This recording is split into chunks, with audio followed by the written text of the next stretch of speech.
My name's Dirk. This evening we've got some chores, some dinner, some conversation in mind. Making dinner you might consider one of the chores, but before we do any chores, we're going to go outside and have a wake up cigarette because I just got up. So wake up, everybody. You've been asleep for too long. Yesterday was a day full of live streaming. Today, much less so. But I got up, I thought this is a good plan. Got a couple things to do. And some dinner to make and then eat. Of course, the annoying neighbors being loud across the street, but I'll just go around back. I should save that. Solve that problem. Save me from that unbearable fate of listening to the neighbors' loudness. It's a little quieter back here. I still hear it kind of reverberating around the corner a bit, but not too bad. It's been chilly and cloudy today. Still pretty overcast. Where did I put my drink, though? Eric, you need to have your beverage. Oh, we'll go back around, get the beverage, come back around, consume it. And, it's still a little chilly out in the sense that there's still chunks of snow here and there on the ground. But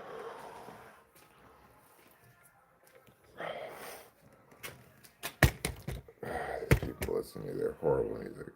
Hello, I'll be listening without commenting. How are you doing? Doing fine. You consume however you want, Muslims mom. Commenting, no commenting, etc. Alright, I'm just going to put this out and put it back on.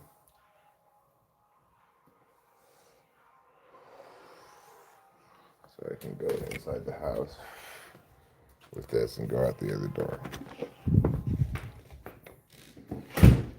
Got the heater on now inside for a little bit and it's warming it up. It was very chilly in here all day and I just didn't turn the heater on anyway and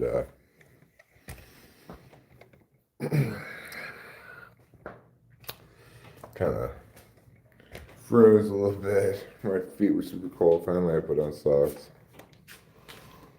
But it's Sunday, so if you know that means I need to take the trash out today. Hi, Putty Cat. 11% chance of making a tourney, huh? That's right, there was a USC game on today. Don't tell me what happened in the women's game. I haven't started watching it. It just got up from a nap. Well, I can already tell you what's happening in that game. UCLA is destroying us. UCLA's got a really good team. I think they're 2 in the country.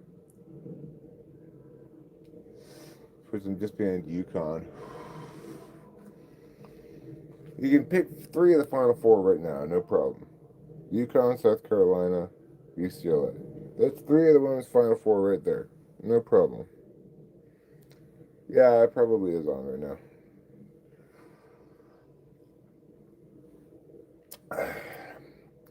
I feel a lot more knowledgeable about women's college basketball than men's. Like, you can pretty much guarantee that those 3 women's teams are going to be in the Final 4. Is God good? Yes. God is good. I was funny you mentioned that. I was thinking earlier how it's very natural that I self-identify as a Christian because Christianity is a very T-I-F-I religion. It's like behave justly when you're in your dealings with others and fairly. That's a TI tool kind of way of going about things. But then your ultimate virtue is really fi, putting yourself in the other person's shoes and understanding that they know not what they do or what have you, or that if you were to have all of your own indiscretions and imperfections exposed, that you too would be, you know, subject to plenty of of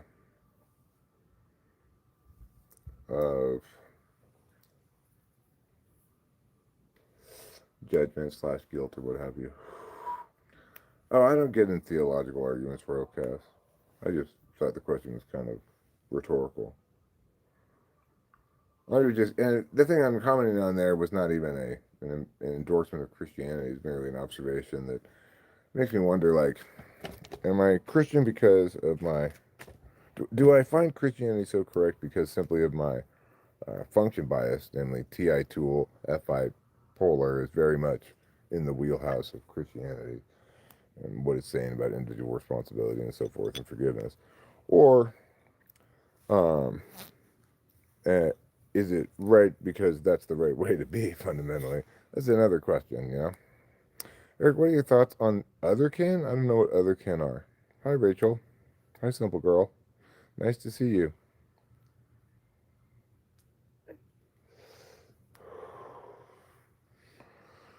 I mean, it does seem observationally correct that the highest value is justice and the highest virtue is forgiveness, but you know, we don't have faith-based relationships based on correctness.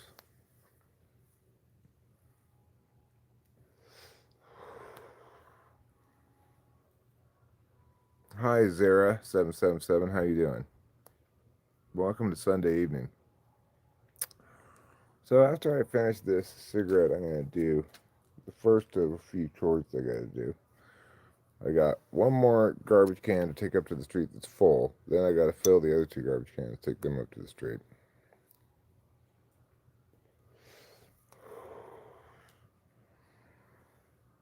So, but before, in between taking the next trash can, which is already full up to the street, and doing the final two trash cans, I do plan to start dinner. I'm planning on making macaroni and cheese plus smoked sausage. Rachel may not want smoked sausage. She often doesn't seem to want very much of the meat. But if she doesn't really want any smoked sausage, I'll just make half a smoked sausage.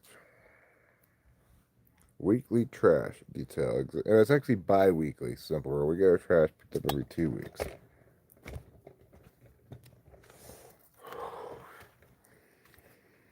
Which makes it all the more urgent that I definitely take it out on the right day. When I forget, it's a disaster. Other canon are like trans people, but it's about being born in the wrong body and being animals. Oh, come on. Come on. That's just ridiculous. I mean, can you tell the story of how you came out homosexual? I am not homosexual, actually. My female wife is inside the house.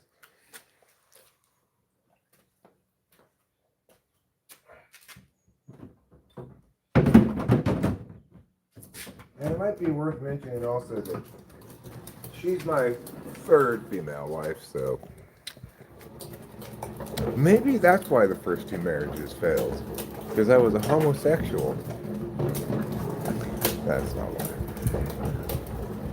It's because they were both not the right woman for me. First one was a terrible person. Second one was just very much not the right woman for me. Alright, here we go.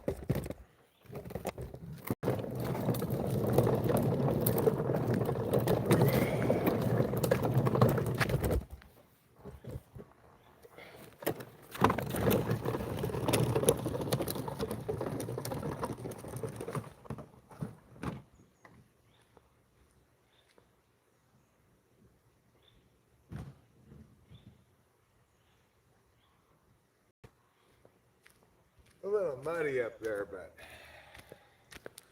I was able to walk on the grass part and avoid the mud.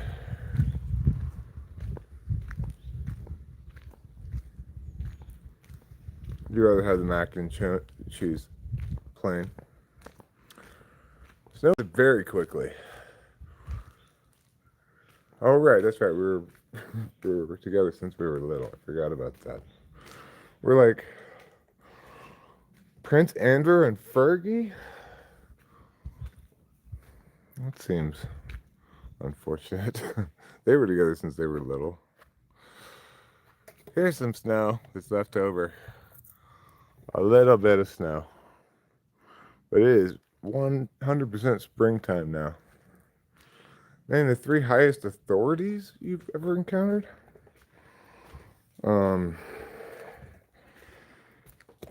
I guess just cops, really. Or I've not met any, like, say, state legislators or governor or president or anything like that. A judge, maybe. I don't know if I met a judge, but I've been in court before. I've been on jury duty. Sorry, Clea. You need to go outside.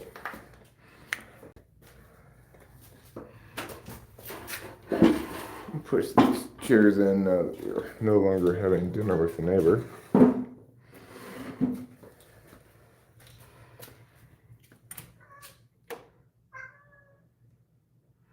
Where do you live? It looks beautiful. We live in Mariposa, California, near Yosemite. It is quite lovely around here.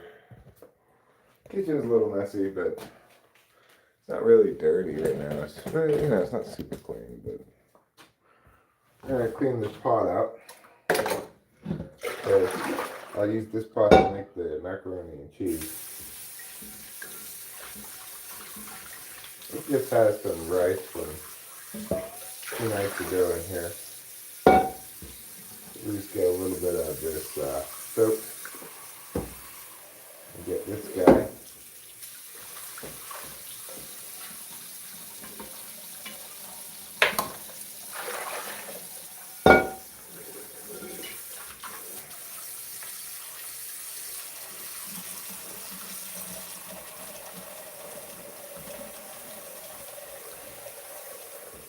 Push all that rice down through there so we don't clog up the drain.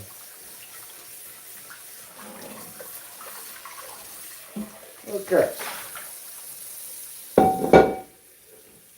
Good enough for government work. Alright, so the first step in making macaroni and cheese is to fill this up with some water. It actually says on the box 6 cups of water, so I just put in a little bit more than 6 cups of water. That's 2 plus.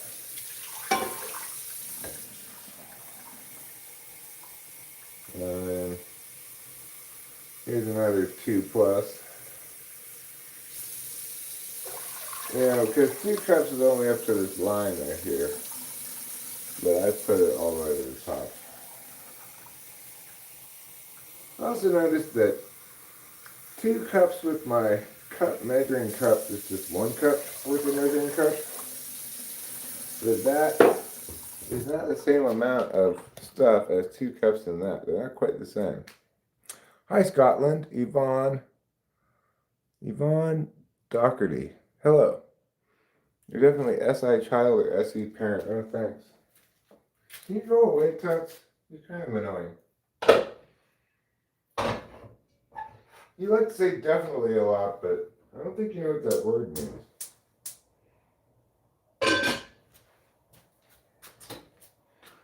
I mean, lots of people in the world cook dinner. It's very odd that anybody would think they can determine a person's type by seeing them cook dinner.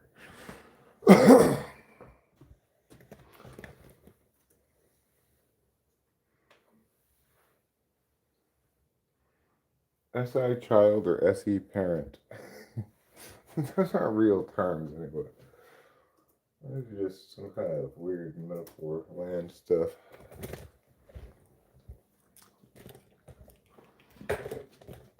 We live in metaphor land.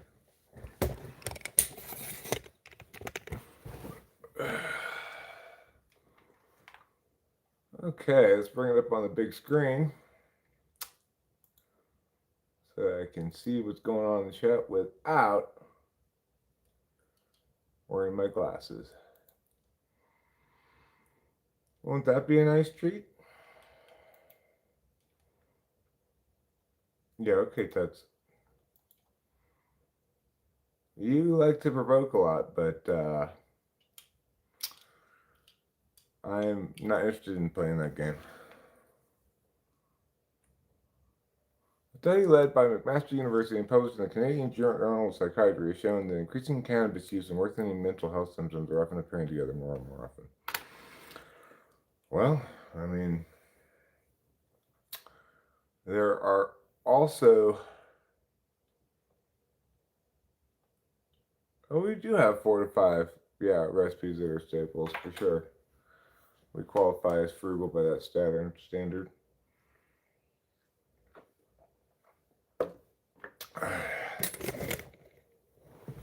What do I think about Trump?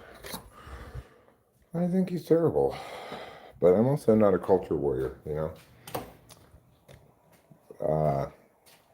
I also think Kamala Harris was absolutely appalling as a candidate, and so was Hillary Clinton, and so was Trump, so, not much positive stuff to be found there on either side of the aisle.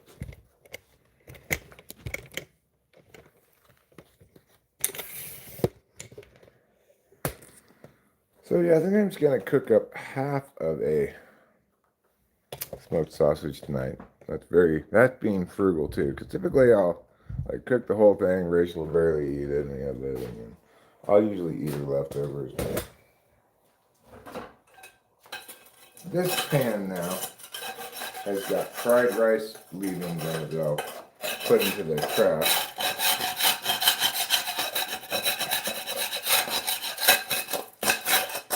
I figured Tuts would be back eventually.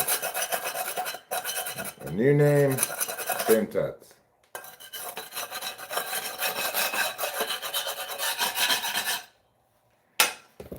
Okay, let's empty this into the trash can here. Now, this is one of the trash cans we're going to need to put in. It's one of the trash bags we're going to need to put them on the empty trash can and take up to the street before the evening is over.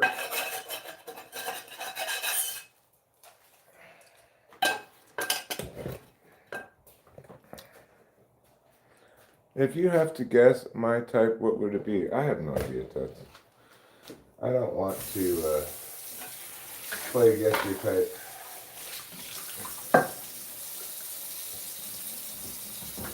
I mean, I do have some ideas, but I don't want to talk to you about it really, because you're not really very honest in your talking with me. You're just trying to be provocative, so... I'm bipolar, so it is my weak spot, and historically people have been able to do a pretty good job of provoking me, because I take what they say on face value and try to respond to it on point, right? You can see I cheer. But, I still have SI as a conscious function. I do learn from things occasionally.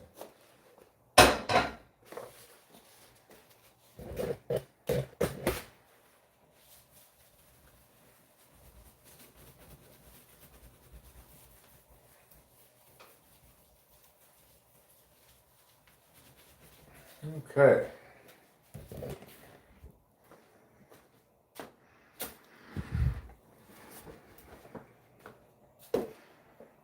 So, right, sausage. Let's get the sausage out. What is the point in guessing someone's type? That is not fun.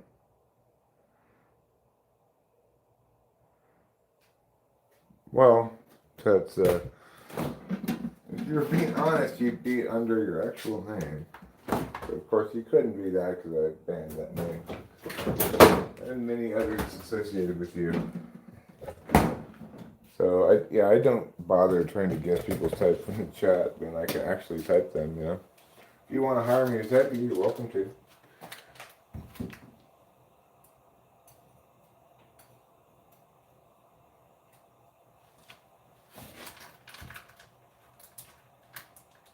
Okay, so with the sausage here,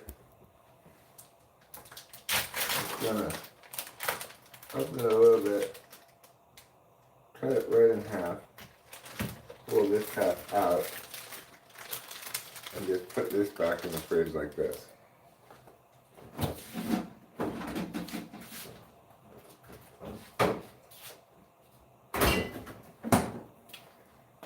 Now when it comes to cooking this smoked sausage, it's obviously pre-cooked, so you don't actually have to cook it, you just have to heat it up. Often I just stick it in and heat it up in its original shape and then cut it up, but I'm going to cut it up first here today. I think that'll make things a little easier.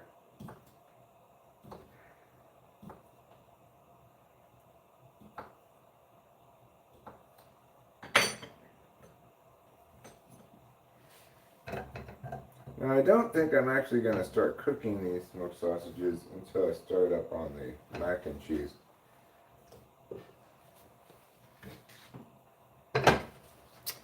But the water on the mac and cheese obviously has some ways to go.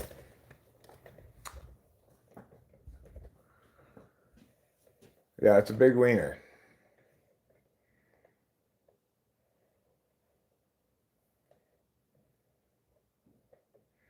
I myself enjoy being as frugal as I can. My family called me a minimalist. Yeah, well, we've been very frugal in general the last few months, but we've also incurred some massive expenses anyway, despite our best efforts. So that was unfortunate, but finally have the whole car thing resolved, and it's such a big relief. Like, that car problem was causing me so much stress and anxiety because I kept trying to do everything the right way. You know, I was trying to resolve the problem in a sensible, understandable way, and it kept just defying resolution. I ended up making what ultimately turned out to be bad decisions about the car that I was getting repaired when I should have just written it off as a loss or what have you. But it's the kind of thing where I'm almost like guaranteed to fail if it requires that much TESE and balancing impacts and stuff like that. It's just not my wheelhouse. I don't have too much like punch myself in the face attitude about it because I do kind of recognize that, you know, I did the best I could, I guess. I wasn't trying to make that mistake, that's for sure. And I wasn't like really being super avoidant of some alternative, although I was kind of being avoidant. Like, I should have just realized get a different car earlier on, but I was trying to save money and it ended up costing us a lot of money, so I don't know.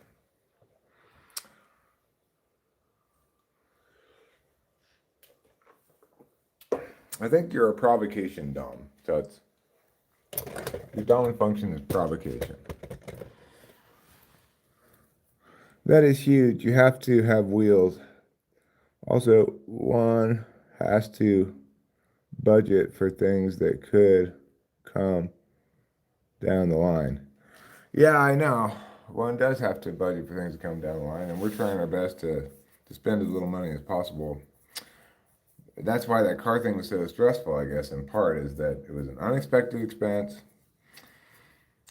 We hadn't budgeted for it. At the same time, it wasn't like something we couldn't afford, but you know, you start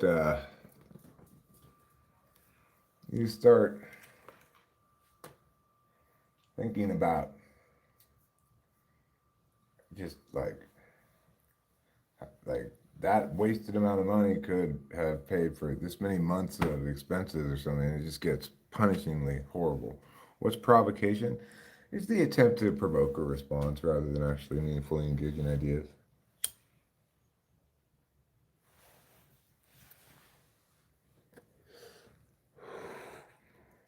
It was a money pit car. Yeah, it turned into one. It sure did. The Mini was fine until it hit 150,000 miles, and then I guess it's just all it had in it. Now it's completely fucking destroyed. Like, it doesn't turn on at all, and there appears to be oil, like some sort of, I don't know what, all in the oil. It's like gritty and stuff, and who knows what the fuck happened to it, but.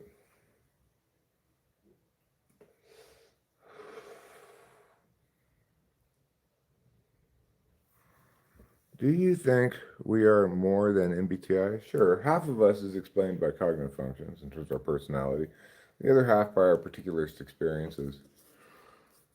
So there's variation among people because only half of us is universal, the other half is particular.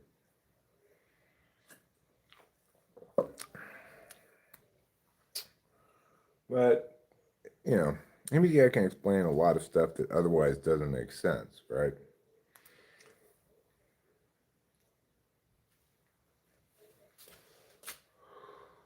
I've learned stuff doesn't matter. We only need the necessities. We have to find other ways for a dopamine rush. My cousin is like retail therapy for the dopamine. Yeah, well, some people do get a dopamine hit from buying stuff. I don't seem to. Rachel does a little bit, She likes to shop some, but she does a pretty good job of keeping the expenses as low as she can. I think it's the difference between SE 8th and SE 4th. Kanye West, I think he's probably an ENFJ. But I don't know. Never typed him, obviously. Yeah, the drugs are essential. Neither Rachel nor I have any problem with spending money we spend on our consumables that we regularly consume. We don't spend very much on it, actually. Like, the prescription drugs we get are all cheap at the pharmacy where we get them anyway.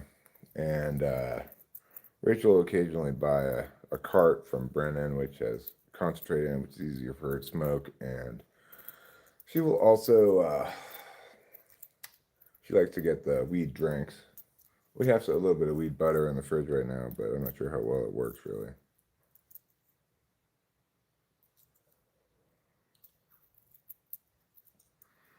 Well, a bunch of people online say all kinds of stuff about typology, and, they're wildly wrong. Like, Tut's here intuits all sorts of things about typology without any justifications, and spews his nonsense just to be a force of disinformation in the universe, I guess. I used to love clothes, and they sat in the closet with tags on them until it was time to take them to Goodwill.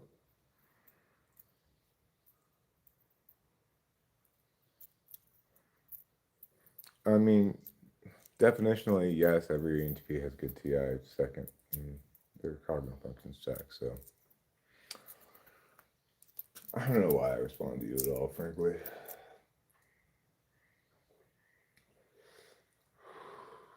Sarcasm. Sarcasm, huh?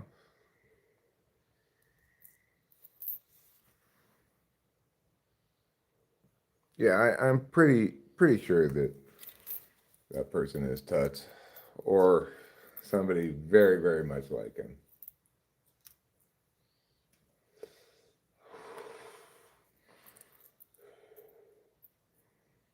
Well, he's just a person who engaged exactly like you do.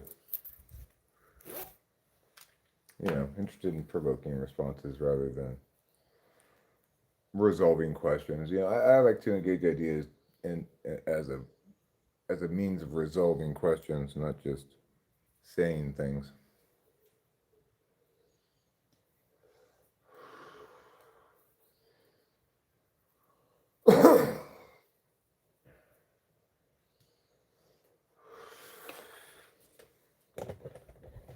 All right, let's go check on that macaroni and cheese water. Actually, let's do this. I bet that door's not open, but let's take this trash can over there. We can empty the kitchen trash into this trash can. We've got a big black construction bag to put in one of the trash cans as well from last time when I forgot to take the trash out. Like a big dodo bird. Namely, like somebody who is extinct would do.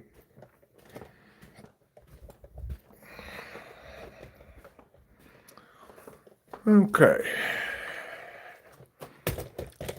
It'll be nice and warm inside this plant. He's been on for a little while.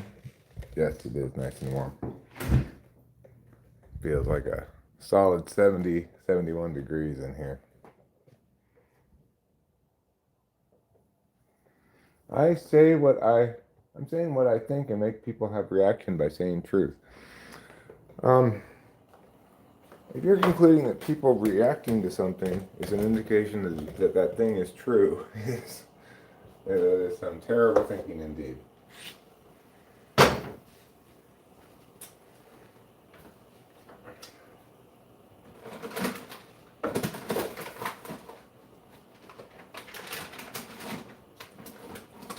Like, for example, if you falsely accuse me of a crime, I'd respond to it, I'd react, I'd defend myself. But it wouldn't be because what you said was true. For all in this hypothetical, we're saying expressly that it's false. So, thinking does matter a little bit sometimes.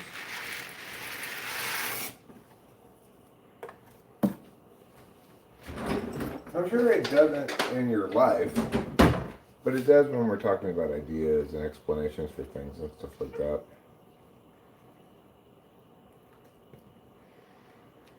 Like, being correct is not something that people find particularly useful in life.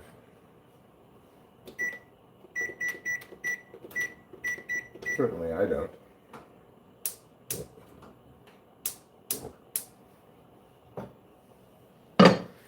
Alright, we're going to stir this mac and cheese. We've got the sausages on now, heating up. And we're going to get the other ingredients for the mac and cheese ready. So, what are the ingredients for mac and cheese besides macaroni and the cheese packet? Well, we're going to need a quarter cup of milk and a half a stick of butter. So we're going to get out this butter here.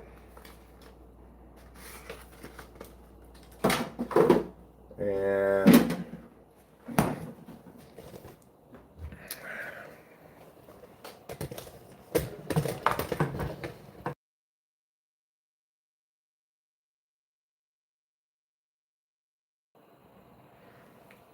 okay, it did that thing again, which is done before, where Gemini pops up and is like, do you want something? No, I don't want anything. I want you to go away. Well, we'll go read the chat in a second. Let me just prep out these ingredients a bit.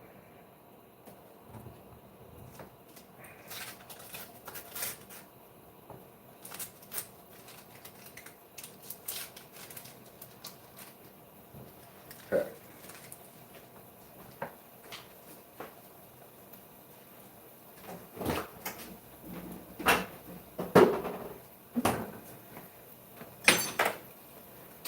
Stir this. I don't want them to stick together. And then get a quarter cup of milk.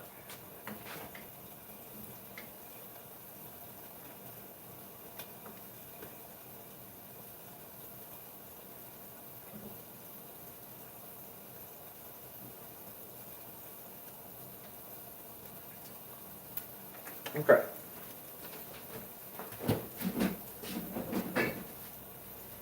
Now it's a good idea to chop up this butter. I'll wash my hands.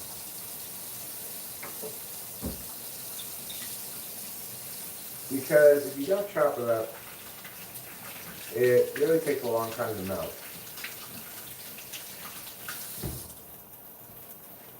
So, we'll chop this butter up. Oh, Eric, come on. Come on, bro. Come on, Brohan.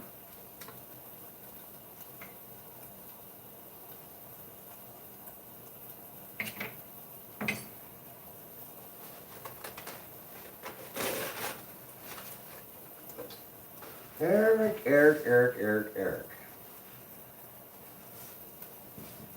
What a fine mess you've gotten us into this time.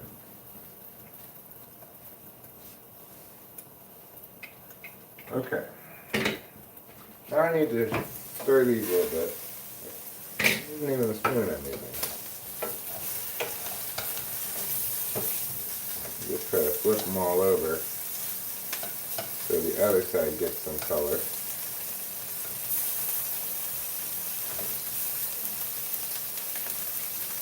And you can see what's going on here. Come on. No. Flip you over, flip you over. God damn it, flip over. Flip you over.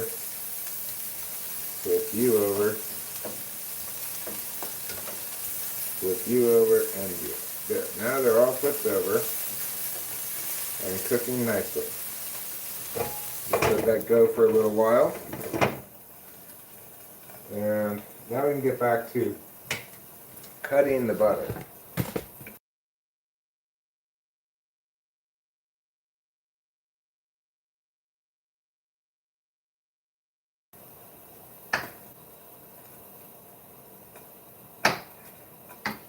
Alright, the butter's cut. We got about 3 minutes left on the what's that? Oh, did it? Fucking Gemini. Gemini came up again for no good reason. I put a little wine in there and the sausage is just kind of steamed up a bit and give it a little liquid. It'll boil away right away.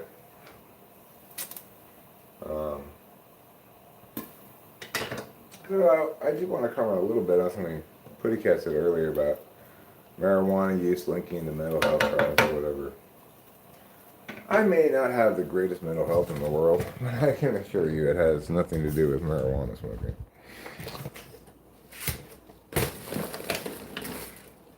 That would be really failing to use a disinterested calculus on my part to try to blame it on something external like that.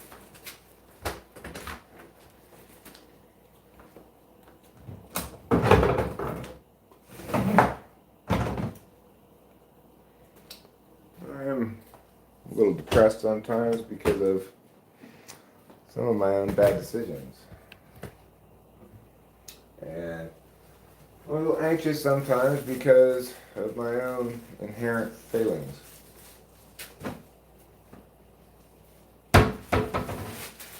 Regardless,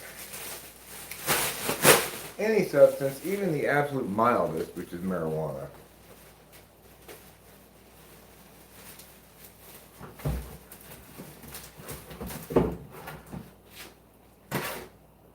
it's not the answer to any major questions, right? Like, I've always been kind of unusual in that I don't like to party at all when I'm sad, anxious, in any way kind of emotionally involved, you know? Shortly after my dad's death, weed caused me a panic attack. But again, that was just a catalyst, right? It wasn't, the problem wasn't that I was smoking weed, it was that I just witnessed.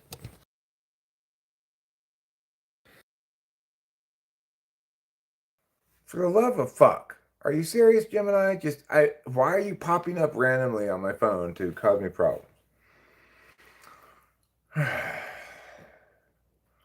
Let's see here. No, I couldn't pull that off. I just wear regular waisted pants as long as they're long. Length is my problem most of the time. It's Murdoch's. Is that the kind of jeans you wear? Murdoch's? I've never heard of that brand of jeans. Oops. No time for a bong rip. Although, Putty Cat's mentioning of it did make me want to smoke one, but we're out of time.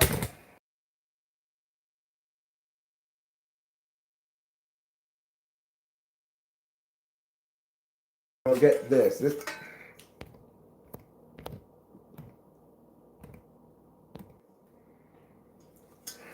Oh my fucking god. We will get this And we put this on top of this like so. Fits perfectly for some reason. And then we'll just empty it like so. We get all the water out. I've been watching so much stuff on the royals. Andrew, Fergie, Meghan Markle, Harry. What a bunch of nut jobs. It does seem as though William and Catherine are kind of normal, but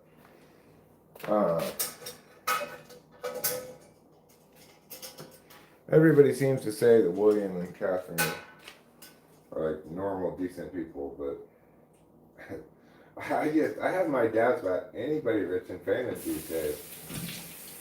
I saw this comedy thing the other night where I only saw like the first 1 minute of it, but this first joke was pretty funny. It's like, I owe my conspiracy friends an apology.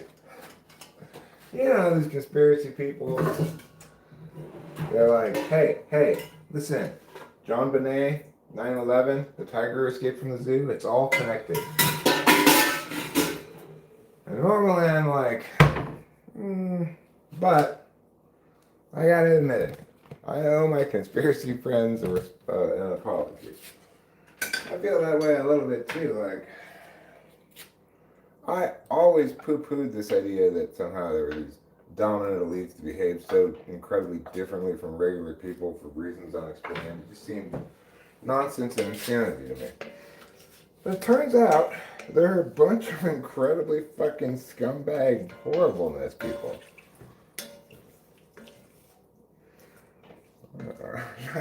I didn't know that being rich and famous fucked people up that much.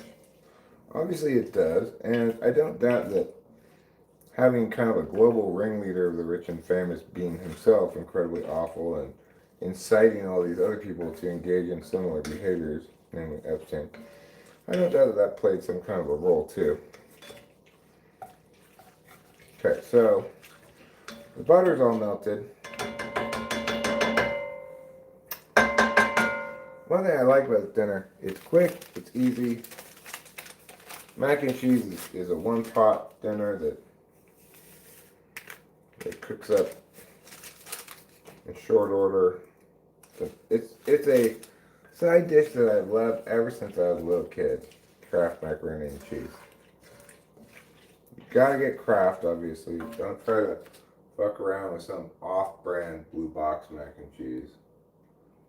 Okay, I got the milk in successfully. It's amazing.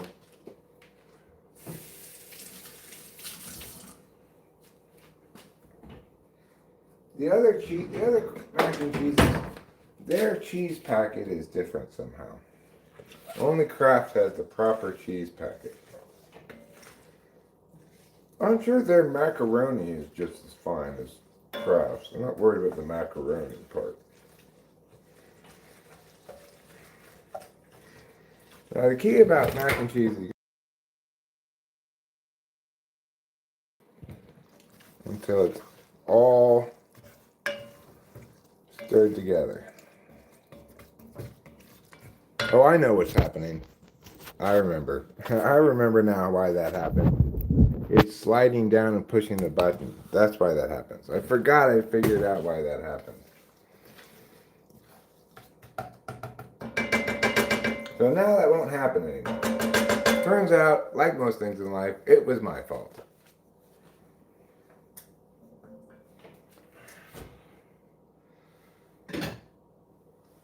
Alright, let me get Rachel a bowl full of mac and cheese.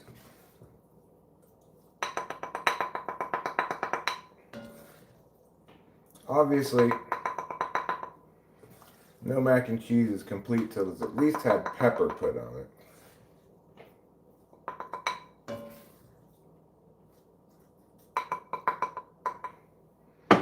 We get another bowl for me.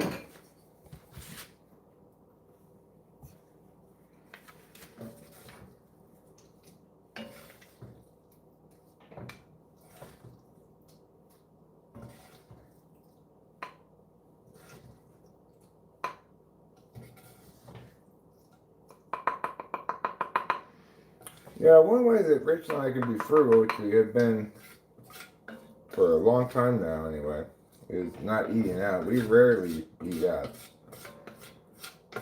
And often when we do eat out, we just get chicken tenders from the supermarket deli while we're shopping at the supermarket. So it barely feels like going out to eat, really. It's comparatively very inexpensive. And then sometimes when we do go out to eat at a restaurant, we go to the Mexican restaurant in town, which is very affordable compared to other restaurants.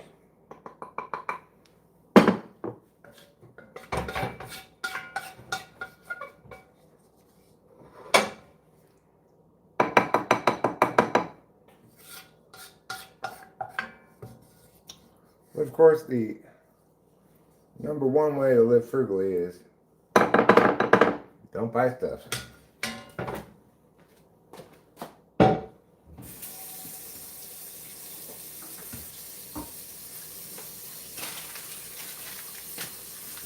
Okay. Now, wait, actually, before I put these in, let me pepper both of these.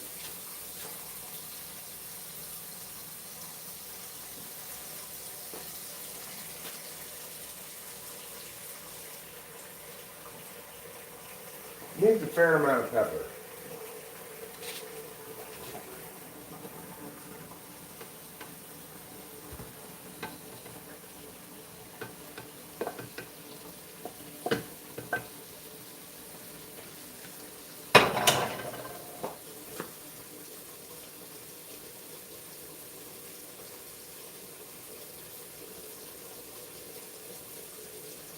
Okay. Now we just need a couple of spoons or forks.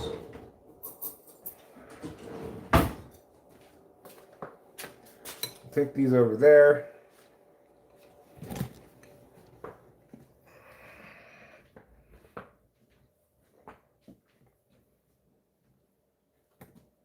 It's hard to cook for one. Well, I'd like to think I do a pretty good job of eating leftovers when we do have them. Rachel often has leftovers because she doesn't eat as much as I do. Best food is rice and beans. Then the next night you have beans and rice. It's a good idea to have a little bit of something else in there, like maybe some onions or cheese or something. True, kind of forget. I forget to get like onions and stuff. Yeah, we don't really get onions as much as we should because we both like onions a lot. Yeah, we do.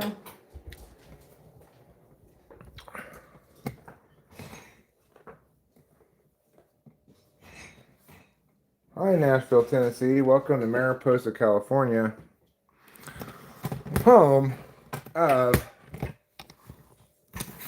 Yosemite National Park. And you're about to have some rice and beans. Well, Acacia, you're just communing with your ancestors from old Mexico. I'm assuming you also have a sombrero on right now. Wow. What happened? That's crazy.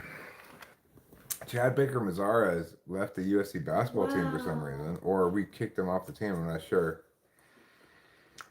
Come to Centennial Park here in downtown, home to the 576 steam locomotive. Well, you know, we have somebody who might even be around here right now because she did say she was going to be listening without commenting tonight. That lives in Tennessee, namely Winston's mom.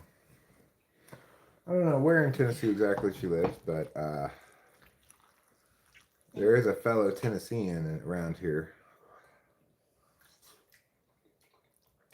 Thank you so much. Delicious. Mm-hmm.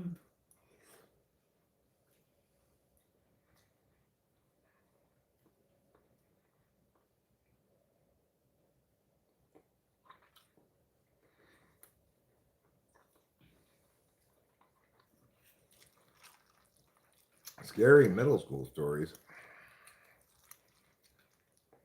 I mean,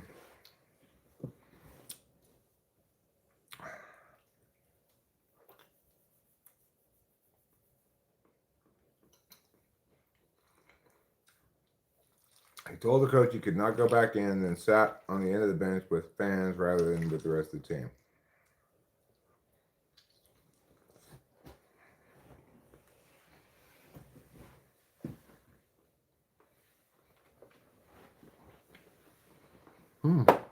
Wow.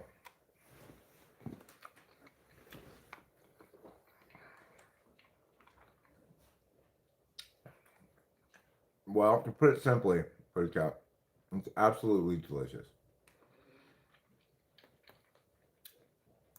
I'd rather eat this fake cheese than real cheese and macaroni any day.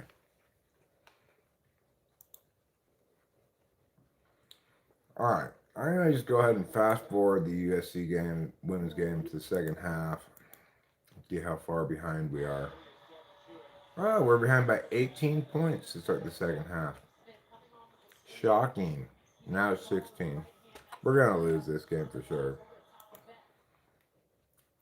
But I'll put it on.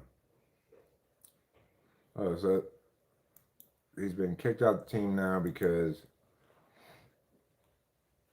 he didn't want to play, so he was too injured, but Musselman didn't really believe it.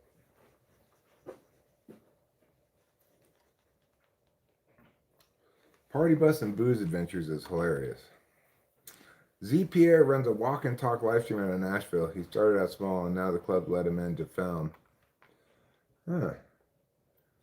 concerts and auditions, and his coverage of Broadway and their infamous Bachelorette Party Bus and Booze Adventures is hilarious. Nash Vegas, huh? You're barbecuing steaks and baking up some potatoes, 24-hour marinade. Nice, congratulations.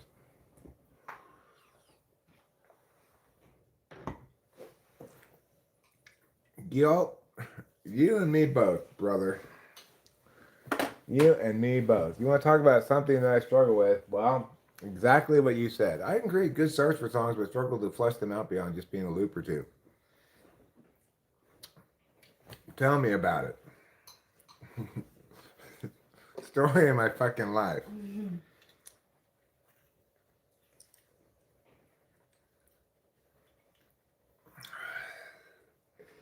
Literally the story of my life. Today is a dry day for Gil. Well, good for you, Gil. Nice to have a dry day occasionally.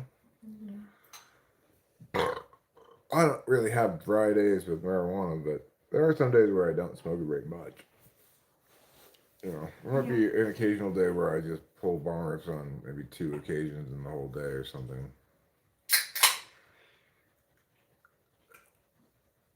Today is kind of one of those days. I did a nice point.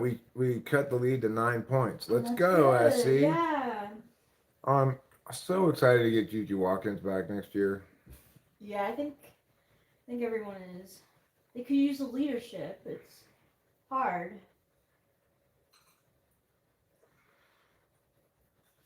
Apparently, 3.36 standard drinks 7 days a week is a bit past the heavy drinker marker. 3.36 standard drinks for every 7 days? Oh no, every day for 7 days. That'd be, 24 drinks a week. Waffles or pancakes? I'm gonna go pancakes, but I know that might not be the popular choice. I'm a pancake girl too, though. And I know that. Oh, sorry, Trouble. Sorry. I know that's not the popular choice.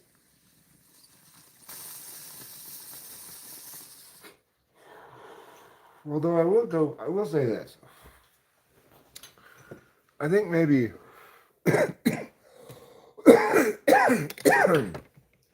waffles are better for a very dessert-oriented experience, whereas pancakes are more like breakfast. Yeah. When I cook pancakes, I don't even put any syrup on them. I just put a lot of butter on them, and that's fine.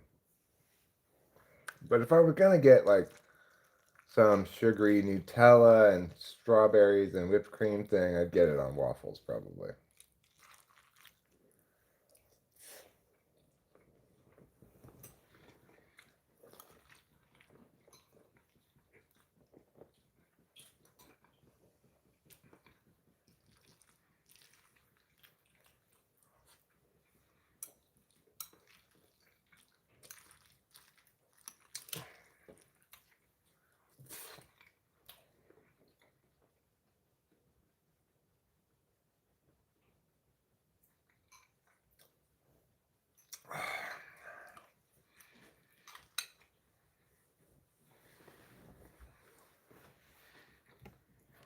Well, sometimes things that are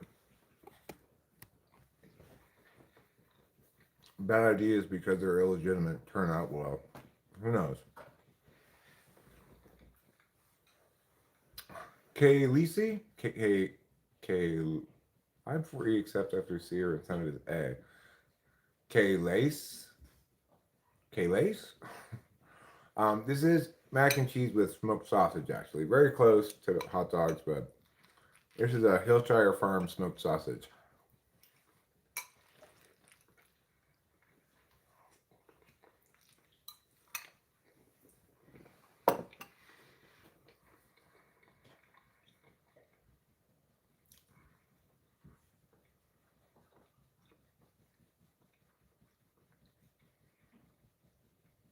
For 15 drinks a week is marked for heavy drinking. Well, it just seemed like fairly heavy drinking to me. But I guess what they're saying is if you have more than 2 drinks a day, it's heavy drinking. Well, 3-pointer for UCLA. We're back to a 12-point game after cutting it to 9.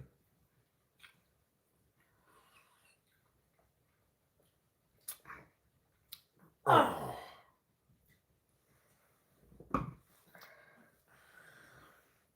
UCLA, fuck off. Yeah. I'm just not a fan of you, so just. Oh, we got to get those rebounds. We're outsized by this team so badly. I like cutting up breakfast sausage links and putting them on mac and cheese. That's a great idea, Case Tractor. I love breakfast sausage link too. Farmer John little sausage links, they're delicious. Yeah. The only thing is, one time I made the mistake of getting the maple syrup flavored kind, and those are very much too sweet.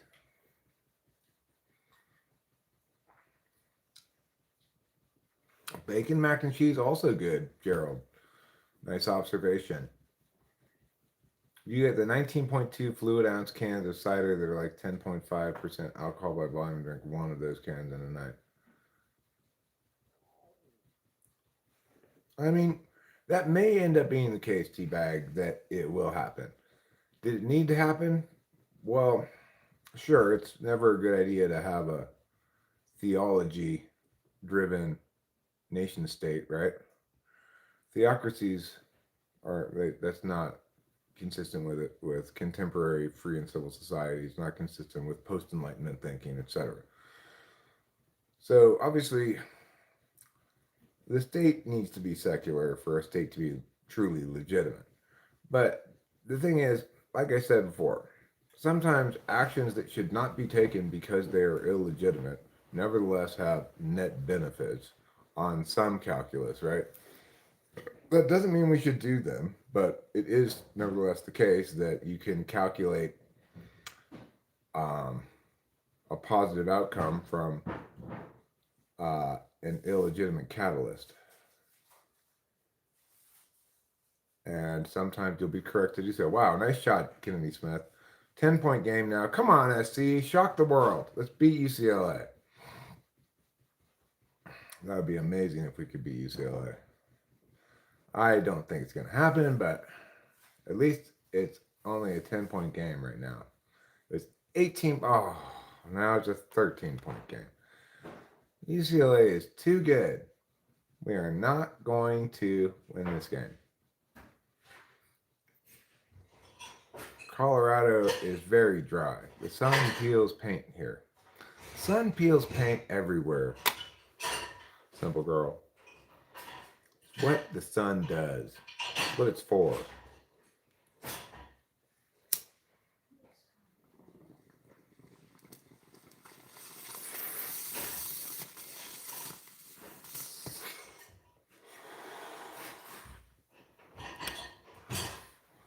So yeah, all this royal stuff is quite fascinating, quite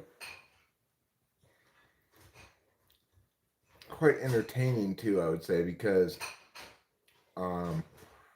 even though there's a lot of dark subject matter around it, there's a lot of content that references bad stuff that happened but doesn't go into a lot of detail about it. So, I can by and large handle watching that without it being like disturbing or leaving psychic scars or what have you.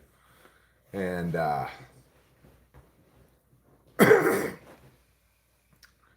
like Prince Andrew, what a completely like broken human being. He he's so accustomed to like entitlement or something, so entitled that he wouldn't even flush his own toilet. What? Yeah. Wow. He called Like you said, it's like you hear these things, but you like wonder, like, oh, that can't be true. yeah. Everyone flushes their toilet, but Not Prince Andrew. He's too good for that. oh my god. Oh. It's like, what vapes? I randomly left alive for a little while. Sorry for the typies. It's a great Typies. sentence. Sorry for the typies is a great sentence.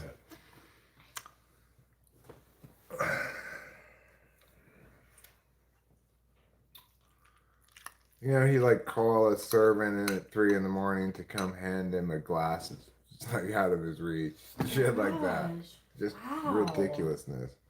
If he drops something on the floor, he wouldn't pick it up. He'd expect somebody else to pick it up for him. Wow.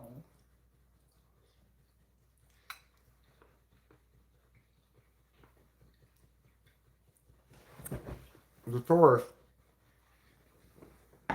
for all the stuff I'm saying about him is this book entitled by a British journalist who interviewed a whole bunch of people and stuff. I don't remember his name, but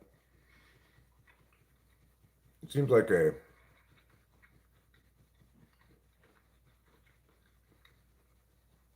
seems to be broad agreement about the legitimacy of his research and stuff, you know. Oh, really? Is it the book that Sherry is reading? Is that how you say it? I don't know. It's Cheer Denise. It is Cheer. Yeah, you're right. Yeah, it's the one of the books that she was reading. Yeah, it's called Entitled, and I watched her content about it somewhat, but I also watched some other people who reference the same book. Oh, really? Okay. And it's not totally credible. No, I'm saying it seems to be, everybody seems to agree that it is. Oh. That, you know, he talked to hundreds of people who had connection with those households in some way or another as some kind of a servant or livery or whatever they call them.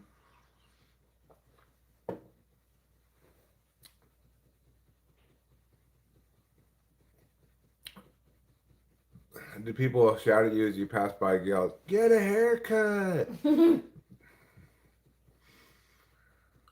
That naturally is what I would say if I saw you, I'm sure. Because you know how proper I am about things.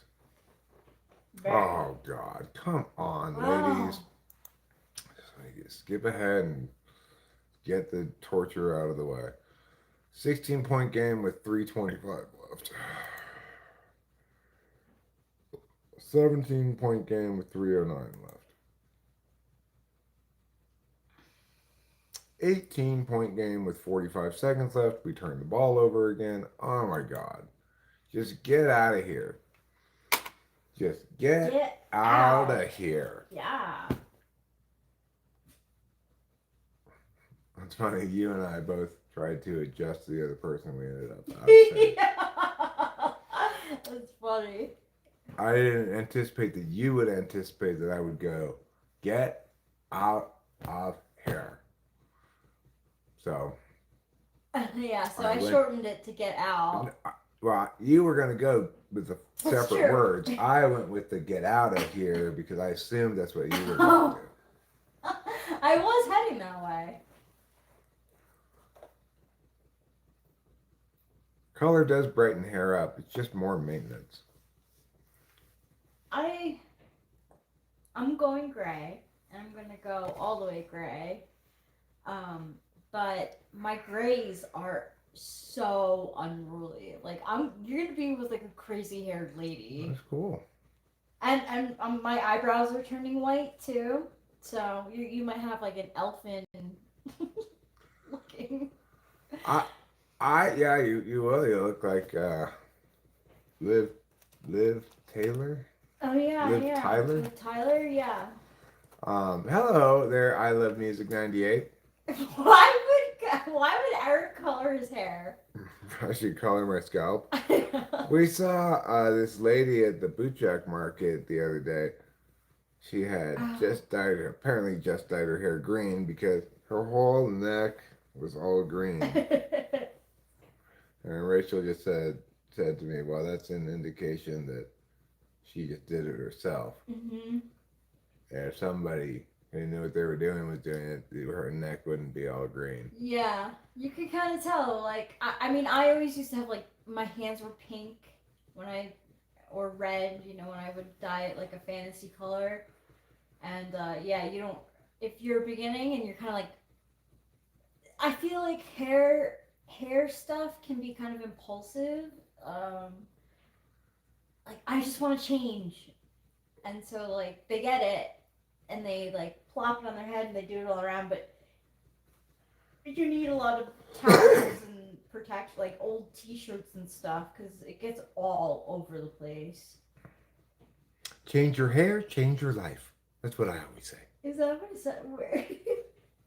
Oh, you're just saying. Yeah.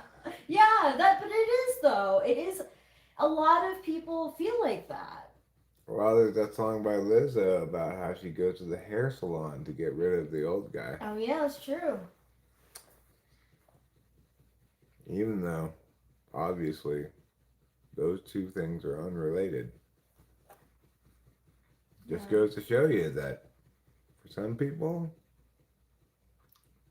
it makes a big difference. For me, sometimes it does too. When I'm all like overgrown and I finally cut it again, it feels nice. I feel like okay, I've come out of hibernating in some sense, you know. I had a stylist pre-COVID here. His name is Remy. I could look into seeing if he is available for my hair, not me. We had a neighbor who is a hairstyling specialist. I actually never thought for a second once to know that your hairstylist was a romantic interest of yours. Call me a stereotyper, if you will. That wasn't something that came to mind. We had a neighbor who was a hairstyling specialist, a Sicilian guy who switched careers and became a rabbi. That was quite the career move. That is. That is. Very sad what happened to Austin, Texas today. I don't know what happened. Neither do I. So I was making the tea, so I had to go. Okay, Rahul Reader, sounds good. I'm glad you were making the tea.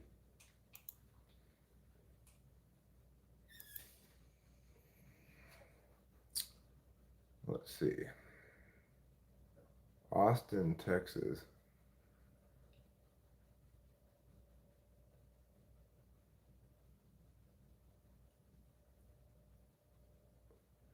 Study reveals doing this highly enjoyable activity every day could lower your dementia risk by nearly 40%.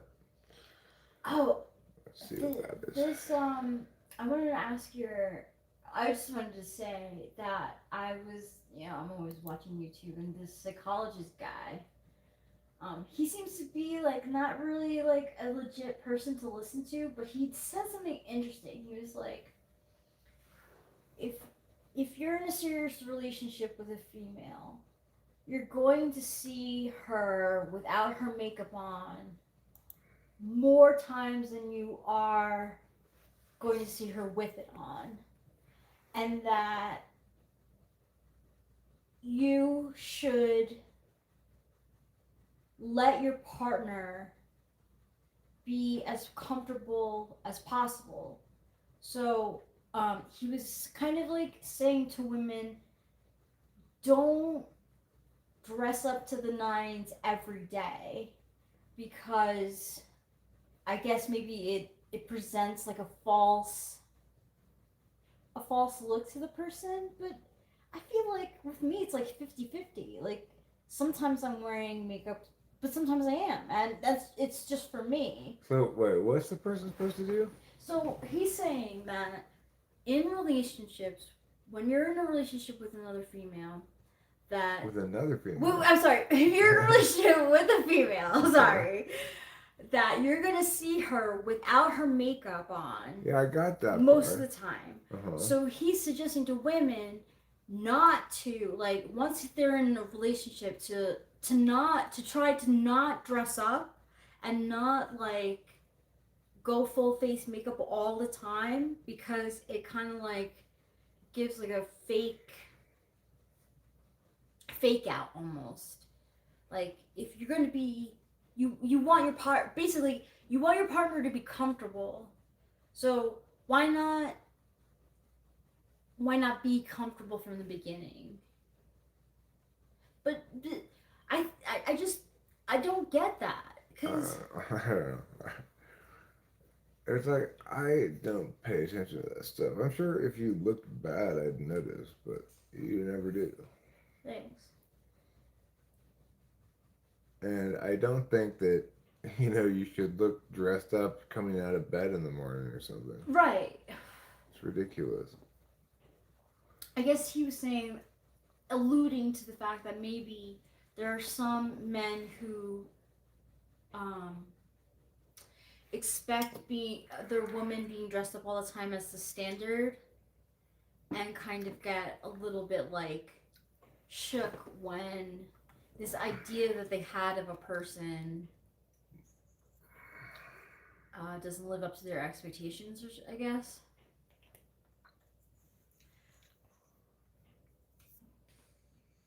Eric looks better with makeup on, not gonna lie.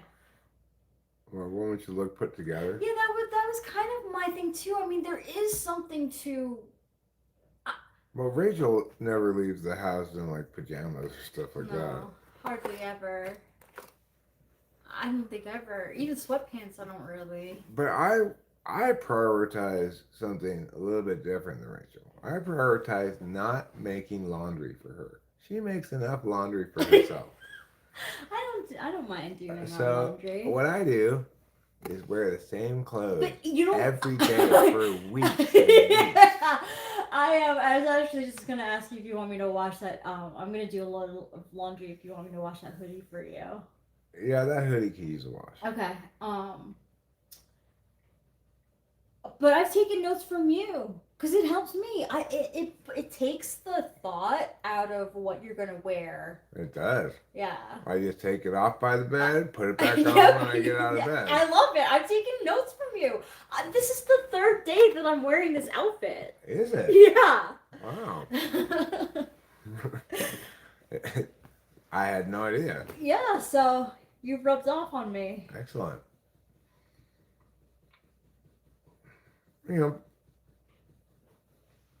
It'd be different if I were going into work or something. Obviously, I'd want to be clean and smell nice and stuff. Sure. Well, thanks, Carson Anderson. Jesus loves you too. Most men are not going to put up with a woman still in her PJs all day, every day. We should want to look attractive for our man.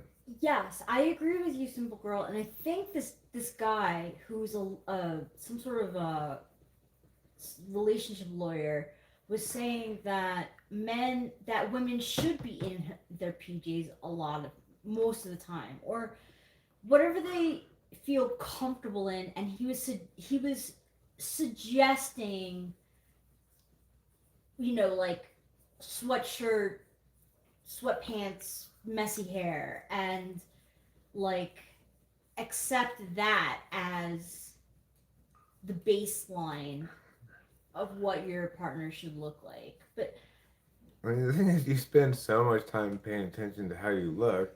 How would you not be doing stuff to prevent that? That wouldn't be more natural to who you are. not to me. Eric, who was smelling you at work? Actually, I worked at the sniffing factory. So pretty much everybody all the time, because that's the only thing we produced there was sniffing. People would, either videotape or audio tape the sound of people sniffing, and that's the only thing we produced.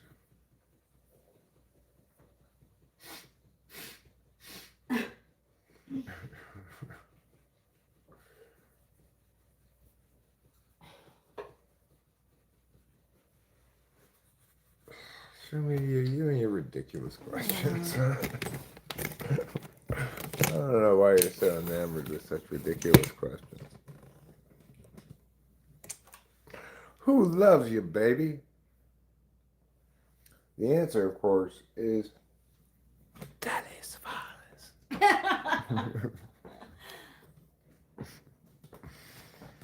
I feel pretty good today, you know. I guess it's one of those things where yesterday I took 2 Adderalls and it wasn't what I would call on a clean head, you know. I wasn't fully recovered from the bottle, but I was multiple days away from it, you know. I don't remember exactly how long I waited to take those. And then yesterday, accordingly, I wasn't really thwacked out at all, but I was kind of up, you know, inclined to live stream, not necessarily in a very happy mood per se. Sounds of people sniffing. Yeah, exactly, Dallas. We did that, but we also did things like radio broadcasts. It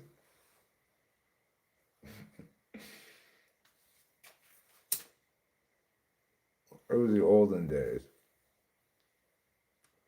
Sometimes we'd play songs with different people sniffing in different pitches. We'd play that song, "Hello, my baby, hello," but just with sniffs.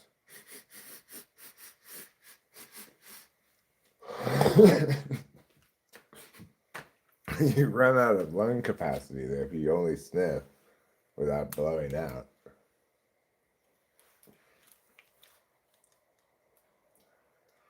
Yeah, of course we had a ham radio division as well. They'd sniff Morse code, commentary about things. Did I ever get into programming? No, I never did. Like, I learned a little bit about it when I got the Apple TV, but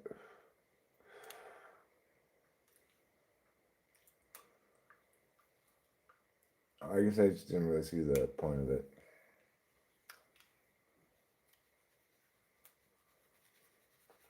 This doesn't sound like a very good ham radio station, but Guild. George said, "I was in the pool." Who's George?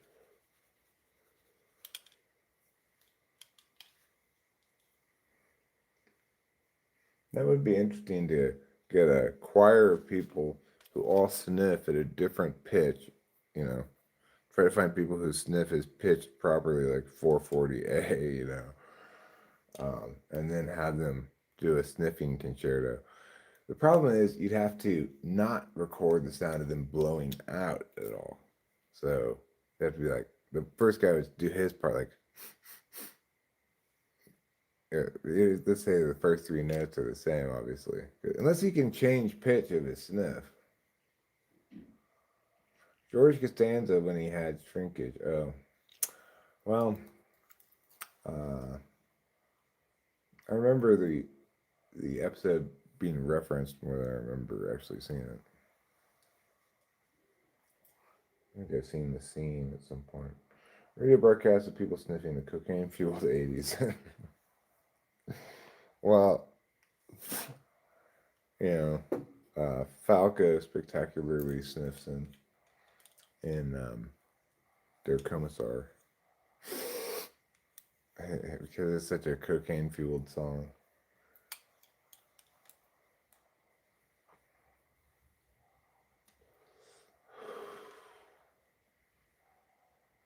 I don't think I was next to that guy at a theater performance. I think I was next to that guy at a theater performance, no doubt. That must have been an annoying theater performance to watch. Rachel and I don't go to a lot of plays. Maybe we should. Maybe we should start going to some plays.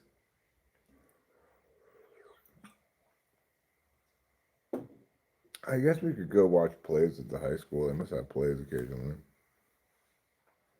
I'm sure they must have a drama department. I wish my ideas for games were more than just vague notions of strange mechanics. Well, that's one thing you could wish for.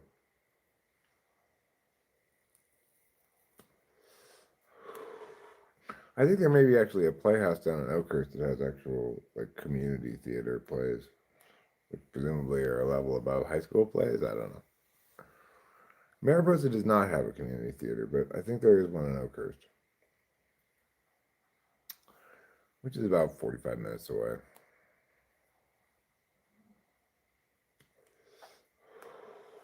Not too bad of a drive, really. The worst part of the drive is, well, there isn't a windy part down there, but the main windy part is from here to the highway. It's kind of windy going down there too, but it's a little bit more of a highway most of the way.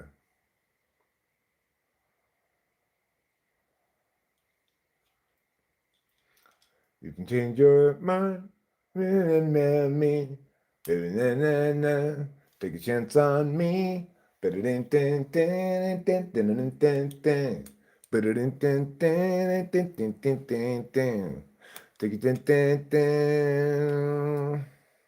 It's a good song. As I discussed last time, we're talking about ABBA. That lady, who's the lead singer of ABBA, she is such a whore. Take a chance on me. You'll be first in line. Okay. And she's got the other song where she's like, anybody could be that guy. What a whore. Anybody? Anybody.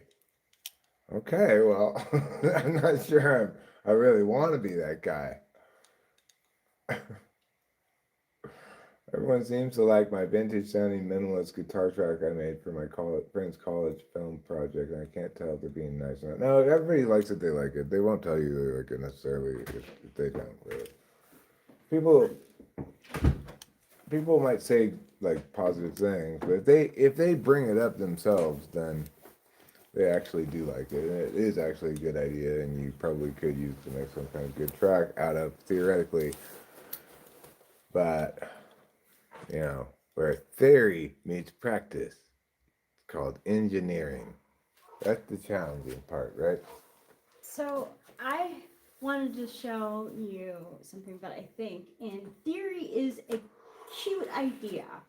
It's a girly idea, but men could apply it with different things. So this girl, she has all her jewelry in this vase. So as a game, she plays.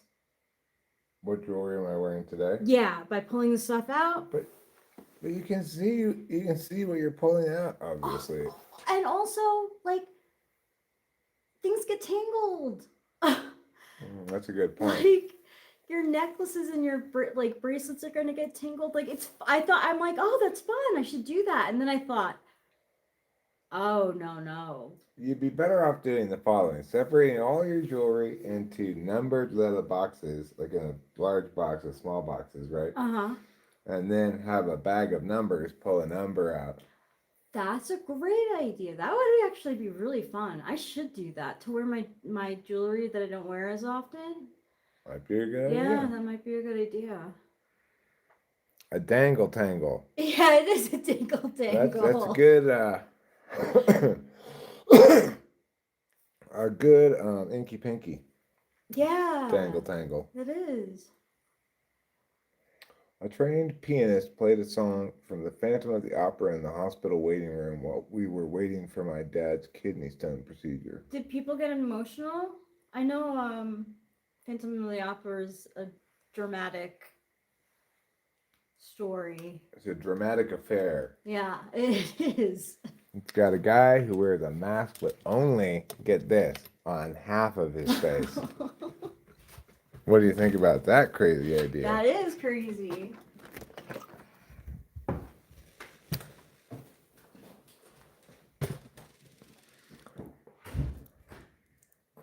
Hugh Jackson did the movie. I've seen him sing on stage as Peter Allen in The Boy from Oz. I actually saw the real play Phantom of the Opera. It had fire. Like, fire?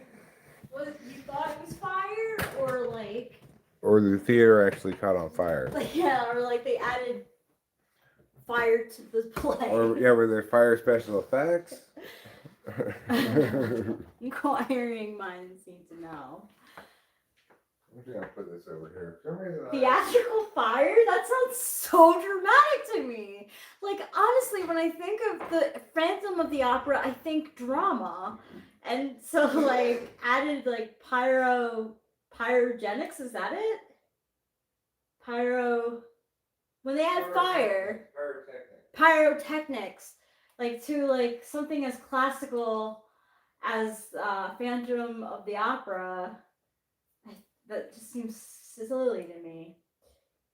Are Vegas shows considered theater? Sure, yeah. Well, yeah, because some of the shows are theater.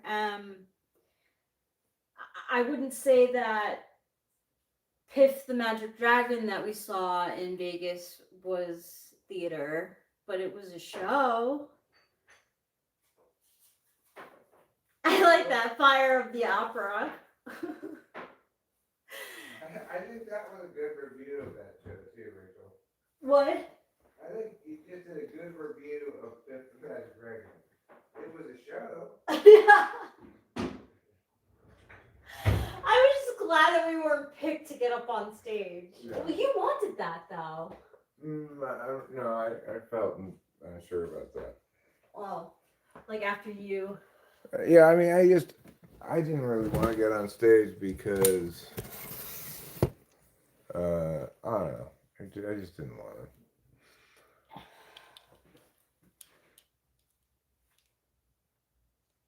Oh, yeah, you want to put it up? Sure.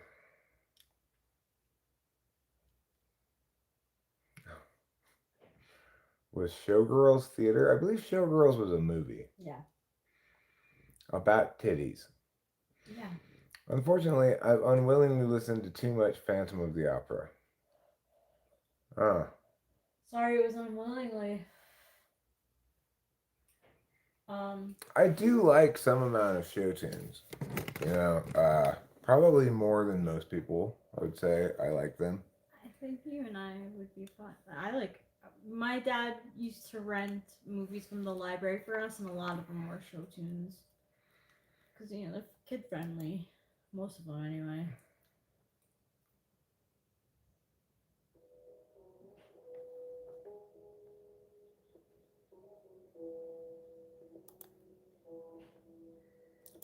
Continue the website.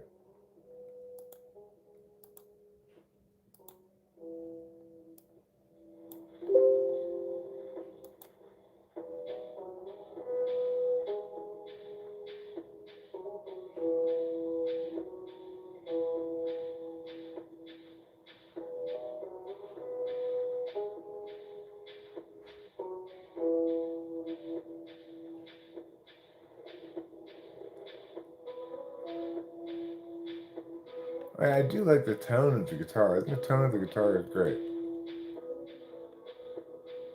But,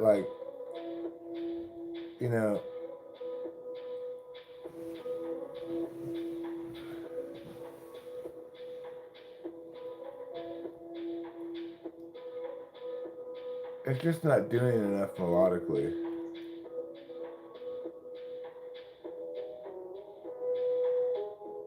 Like this part here. Down. Resolve it down,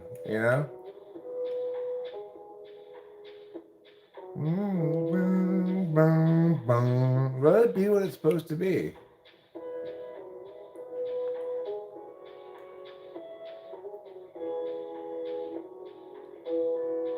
Or like you're avoiding it resolving for some reason. So that's what I think about it. I think it's a great steady in guitar tone. It definitely is evocative of a certain time period or whatever, but that's what I think about it.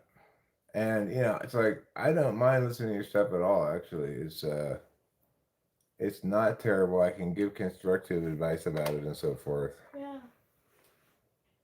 And obviously, you've got certain elements of production down really well. Like the tone on the guitar is great.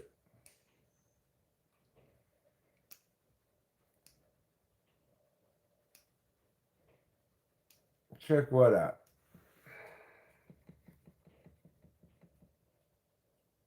Showgirls? No thanks. I don't want to see that. Exploitation fest.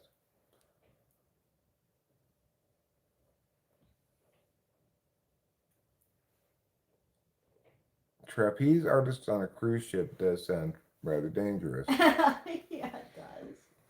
I guess it depends on how calm the water is. But roller coasters on a cruise ship sounds potentially dangerous too, and they have that. That's crazy to me. You're like on a ship in the middle of the ocean and on a track lifted into the sky. It's crazy.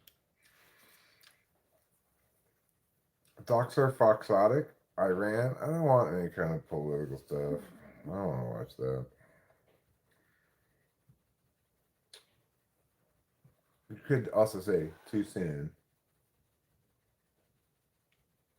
No, I don't want to watch that stuff.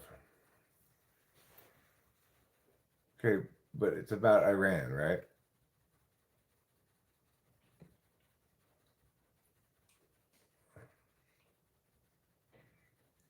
Caribbean cruise ship would be nice. It's an acoustic Shure SMS 7B pointed at it, then sent through effects to clean up ambiance and make it fit with the vintage vibe. Ambiance. Cool. That's what I was thinking of. I couldn't put the word, but that's your song had a very nice ambiance to it. Yeah. Like But the number one thing I would say to you is, I know what you're doing. You have the good idea, and then you're avoiding it because you think it sounds too common or familiar or something. Don't do that. Do the opposite of that. Go with that intuitively right idea as it actually is meant to be. Don't try to mess it up, because it really does have a nice ambiance, and it can go. I think what Eric is saying is true. It could go further. It's a good start. Because like I can almost sing the melody that it's supposed to be right now, even though I didn't listen to it for that long. No. Just let it go there. Come on, panel. I don't want to come on your panel. This fucking guy. Oh, I don't like panels. Also, I don't like Harvey Levin. I don't think he's a stand-up guy. Casey Jones offers you another alternative option. It really depends on where you are in the process with this, like how like obviously you don't want to re-record the guitar, but you might be able to like pitch shift things and make it happen that way. I don't know if that's how you operate. I'm in the middle of live streaming, Steve Billings. So I don't really feel like doing some sort of panel discussion at the moment. Oh my gosh, social media, more. Did you make some AI? That was not too That's bad. not too bad at all. I was thinking it was going to be like AI generated. It's just Garfield and Opie. Yeah, that's fine. Joining us here. I wonder if like we'll get copyrighted for by Garfield or something. Oh no. No, it's hard to get visually copyrighted for a still image.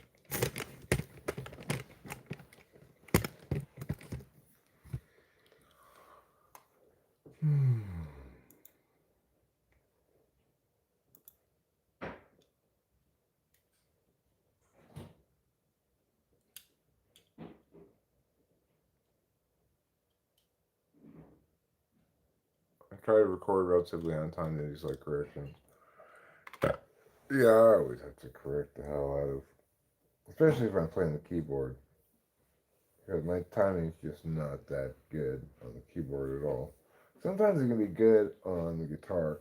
Yesterday, my timing felt really good on the guitar.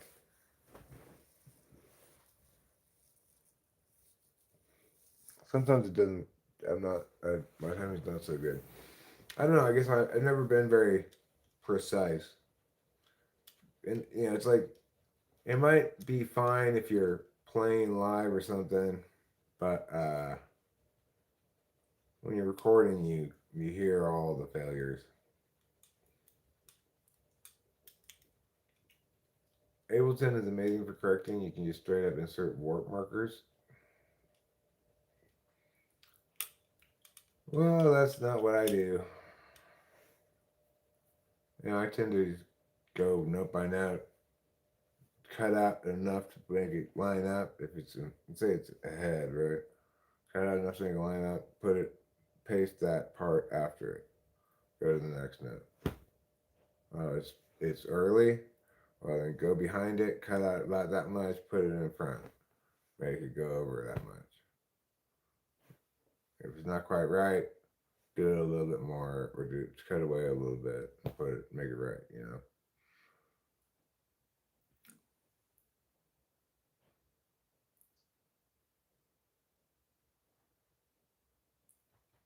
Well, I there are probably easier ways to do what I'm doing, but I'm not sure there are any more precise ways to do what I'm doing.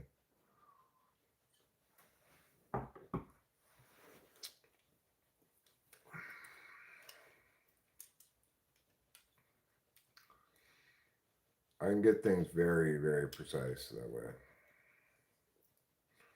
Some people might say you don't want super too precise, but I don't know. What don't you want to be too precise with? With like the moving around of the notes so that everything lines up exactly with each other. Oh.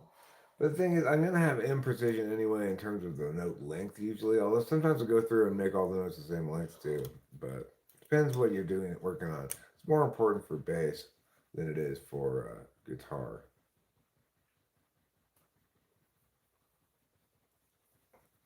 Is the pond ready? Well, I need to go get a tube, pretty cat. I don't have the right size tube, much to my surprise. So, I'm going to have to go and get a different size tube. I sometimes feel like I have a well of creative energy within me that can be spent and must be recharged. I think that's probably accurate. I know that I definitely have gone through creatively fallow periods and comparatively creatively active or successful periods, and read Dr. Faustus by Thomas Mann if you feel in the mood someday. I'm going to audiobook it, but don't judge me for audiobooking it. Of course not. Audiobooking is the same thing as reading it. Well, it's a little different. You don't actually see the words, so you don't make that connection. I mean, for me, it's a little different in that when I read myself, I skip a lot of words. But when I listen to audiobook, I can't skip any words. Yeah, so you can. In that sense, it's kind of like more real reading for That's me. so fascinating. Kimmy had a question for you. When it comes to what was something with reading? Oh, do you? Fuck. When you read, do you visualize? Sort of. A little bit. I said that probably didn't that much because you're not really a visual. Yeah, well, my mom said when I was a little kid, "Isn't it wonderful when you're reading how a movie plays in your head?" I said, "It doesn't happen for me." Yeah, because you're not like the visuals are not. I do have some visualization, but it's kind of like still images that are kind of okay. They're kind of like not very distinct, but like sort of a stand-in for something. Like for example, I'm thinking about the Robert Jordan book. I have visuals that I associate with certain couple of places in the book where I kind of visualized what a kind of Middle Ages style lot in, and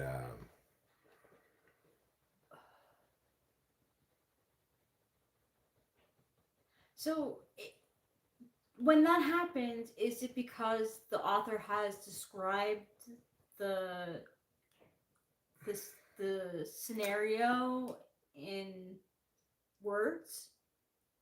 I mean, I think to some extent it's yeah, it's in line with the Mm. descriptions. Like, for example, I picture Rand, the main character of that book, um,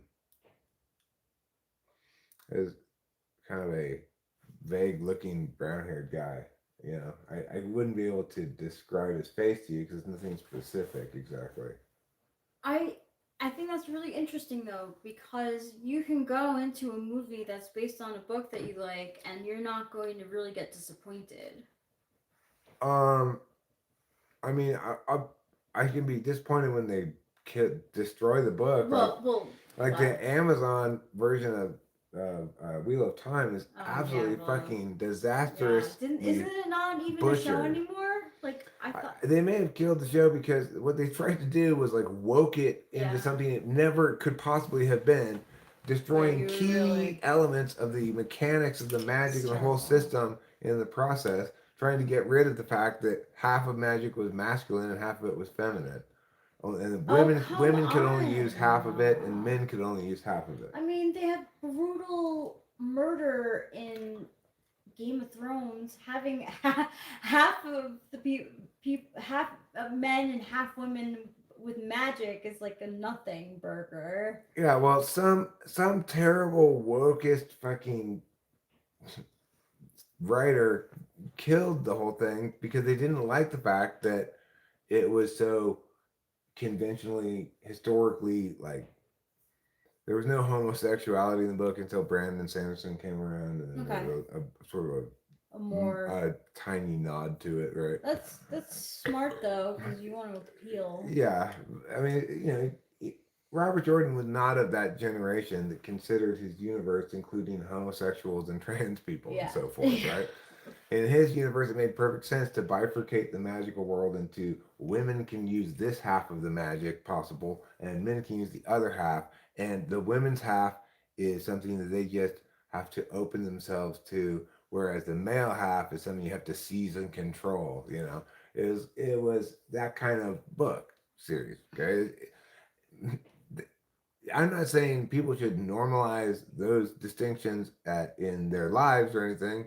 I'm saying that's what that book's concept was. Yeah. Okay, and to think that you can do a rendition of the book with while destroying that core concept of the whole engine of the universe is absolutely insane.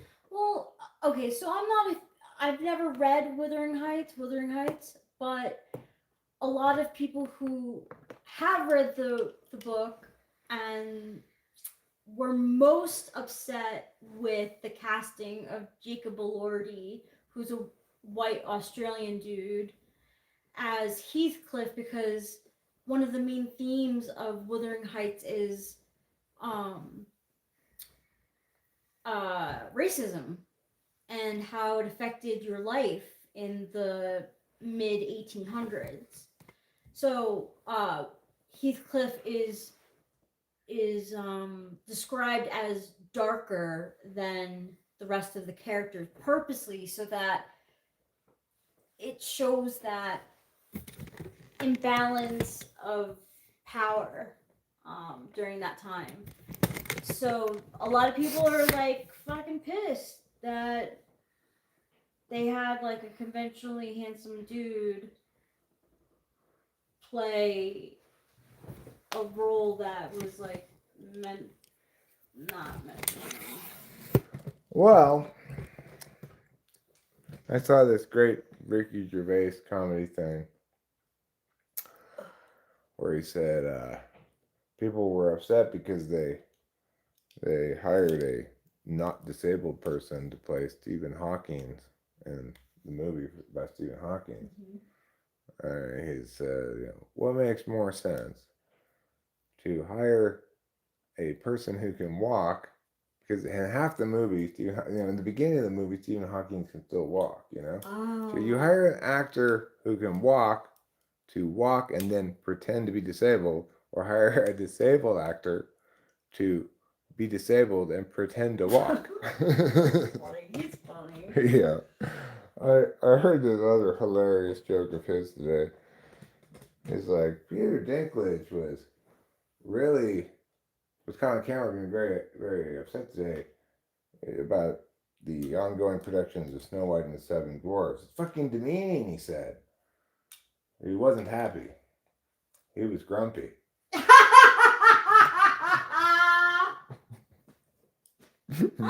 What a great joke. What a great joke. I was so impressed by that joke. It really is. That really is a great joke. Well, I want to go outside with you. Well, sure, come along. It's not that cold out. A little colder than it was yesterday, but it's cold enough to put a jacket on for sure.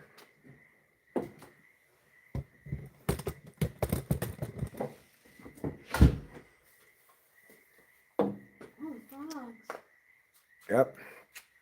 The frogs are out in force. Ribbit, ribbit, ribbiting away.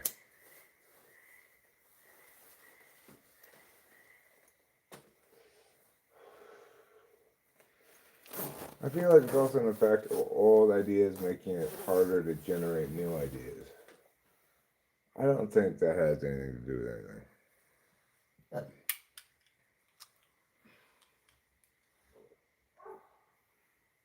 But, different people have different relationships with new ideas. Like, I don't find myself, now that I'm old, I'm repeating myself and stuff I've done before. I find I continue to have overall better, but also more limiting instincts.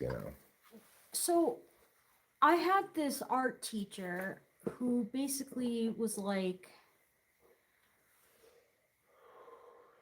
do you think Picasso became Picasso overnight? He was like, no, he learned the techniques, the traditional classic techniques of painting, and then he made it his own. Now, do you think that that's just like a rule, a general rule, or do you think that there are some people who they're like, no, I'm gonna break that rule and I'm gonna just mix up paint and do what I want? Or do you think that most famous artists have had classical training? For visual arts, I would assume historically most of them did have classical training, but I don't know if that carries forward into, say late 20th century to present or not. But I also just don't really. It's hard to even talk about visual artists and the contemporary milieu without thinking about AI. I know.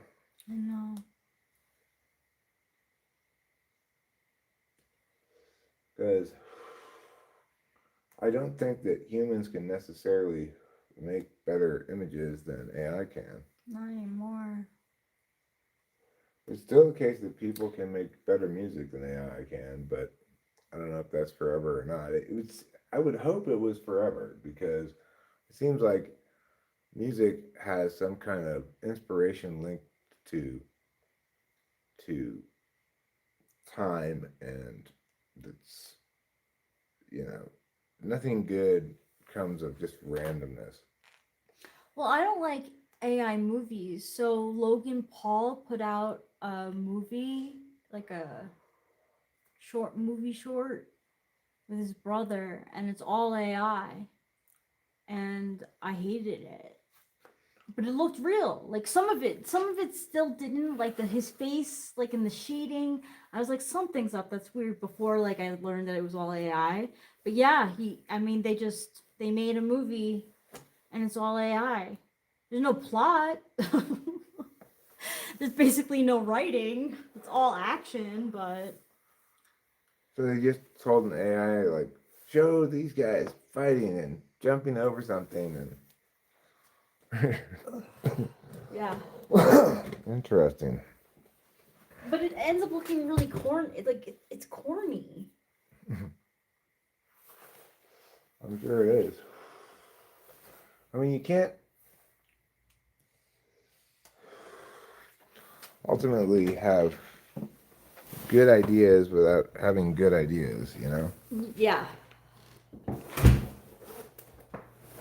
There was a movie starring Joaquin Phoenix called Her. Dude got in love with an AI. Yeah. Why is it dark? Well, because it's nighttime. Led Zeppelin, Going to California. It's a good song.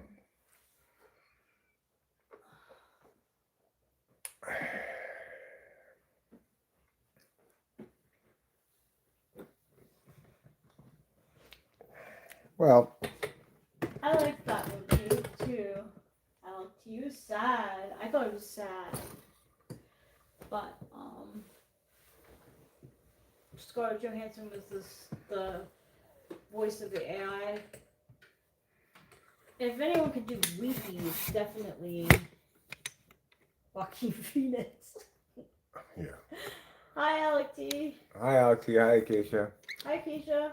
Yeah, I like Coast to Coast as well. I haven't really listened to hardly any of it, but I have encountered it in lots of YouTube videos, referenced clips from it played, and stuff like that. I do like that kind of content. And I'm, at the moment, getting back into, you know, conspiracy stuff, except I was never really into conspiracy stuff. I'm saying, like, this is kind of like a subset of paranormal. Like this guy, Parapsych. I like to watch his stuff. And yeah, Art Bell is the Coast to Coast guy. And his wife was, anybody know his wife's name? You what? Anybody know Art Bell's wife's name? No. I'll give the people at home a chance to guess. There's another movie starring Joaquin Phoenix called Eddington. Huh, what's it about? His wife's name was Eleanor Eleanor. Bell. Eleanor Bell. Mrs. Bell. I don't know Nice. I don't know what her maiden name was. The only reason I know her name was Eleanor is because I recently watched a video on the Phoenix Lights, which was a really good and really interesting video. And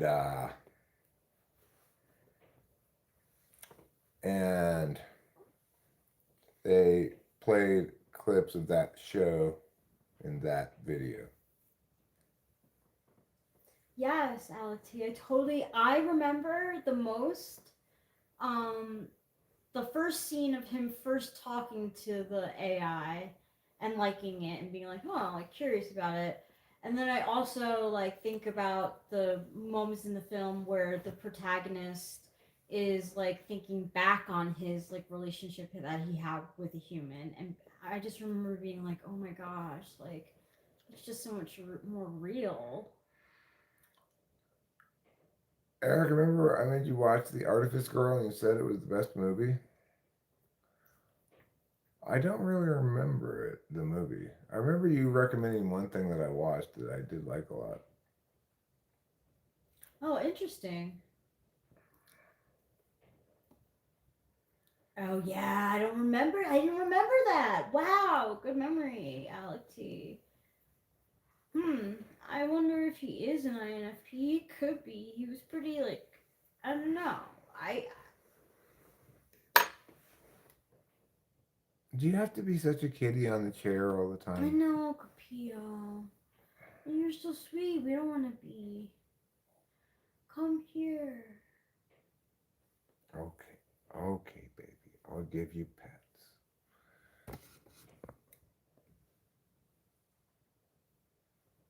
Aww. She wants daddy's love. Yeah, she does. Yeah. Daddy loves you. Yes. Oh wow, I didn't know that 4.0 was more friendly.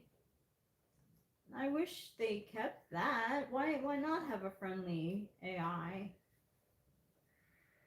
It's like when Chat GPT removed 4.0, which was the friendly and nice one, and lots of people got sad because they were emotionally attached to that modeled response style. Huh. Interesting. I didn't know that. There's like stories about husbands who want to leave their wives for their AI girlfriend. What is this? Seriously. What is that? What could that even possibly mean? Like, I want a divorce. I'm in love with my AI. Oh my god. It's about a small town in the COVID period. Joaquin Phoenix plays the sheriff and he doesn't like the idea of wearing masks and respect lockdown. People get unrest. Ugh. Sounds like, I mean, was it in favor of masks and lockdowns? 'Cause I don't need to see wrong propaganda. Yeah, AI psychosis. Yeah. Because, like, AI agrees with everything you have to say. You actually have to be like, hey, wait, I don't know if what I'm saying is valid. We need to, like, have a, like, what do you call it? Is it refute? Like, A refutation? yeah. Um, in order for me to believe what be- believe what I'm saying is true. Like I let's like yeah, I don't know. I mean, I never liked the FE on AI. I like Google's AI interaction style, which is very matter of fact Mm-hmm. and just answering the questions I ask. I don't want your FE fake FE nonsense. I can't believe anybody gets attached to that. It's ridiculous to me. It sounds insane, you know? I wanted to have A, but you only got 25 letters from the alphabet. You know what though? Like with Gemini, I feel like if I don't say hello, like hey, then I'm being rude to it. Really? Yeah, I do. Sometimes I'm like, wow, I don't treat it like Alexa. Like Alexa, I'll be like, hey Alexa, because you have to say hi Alexa for it to respond back to you. Mm. But with my Gemini, I'm just like, what is the meow meow meow meow? Like I don't say hello. Oprah used to say the bad guys will have a plan and so should we. She's not wrong about that. But Oprah is a She's horrible final lady. boss. I'm She's telling you, full she's of final boss. she's full of lies. She's in the Epstein files, and her name comes up because they're like, someone's like, what do you want to do with these girls? And Epstein's like, don't worry, we'll put her under Oprah's wing. Really? Mm-hmm. That Oprah. She's also been very like she's very scrubbed the internet of everything she doesn't like that doesn't make her look good. I don't approve of that kind of history editing stuff. Just let the facts be, lady. You don't need to go play cover up Sue. Yeah. So weird. Like, why would she cover up her winning? The wins, the picture, have the same picture for this, the one, or for both of the um pageants she won. Yeah, I don't know. She probably liked the pictures from one of them better or something. You're a silly girl. Thanks, Alexi. Yes, a silly girl. With very silly ways. I'm not hating on ENFJs. I'm hate. Okay, all right. So we have two ENFJs that are criminals, but I do type both Epstein and Oprah as ENFJ, but they were not the only two people involved in this shit show. No. By any stretch of the imagination. No. They just happened to both be ENFJs. Yeah. No, Kapia does not have an OnlyFans, and if she was my daughter, she's my daughter, and I'm telling her she can get money somewhere else. Hugh Bartholomew. Is that okay? You were correct. Was that? Is it okay that like hypothetically, if I had a daughter and she was turning 18, I would try to dissuade her from doing OnlyFans? Oh yeah, of course. Okay. You know, speaking of people who turned 18 a long time ago, um, the two daughters of Andrew and Oh. Fergie. So one of them, when it was her 18th birthday, they went and had her a $500,000 birthday party on Epstein's Island. Both those girls were Oh in my tight with god. Epstein too. Oh my god. Isn't that crazy? I should have known. I Beatrice should and have Eugenia. fucking Yes, known. those two. Yes, I wish I had known. Both of them are in their mid to late 30s now. So it's Yeah, like they're around my age. they still get referred to as the girls, but they're actually Wow. not girls at all anymore. Wow.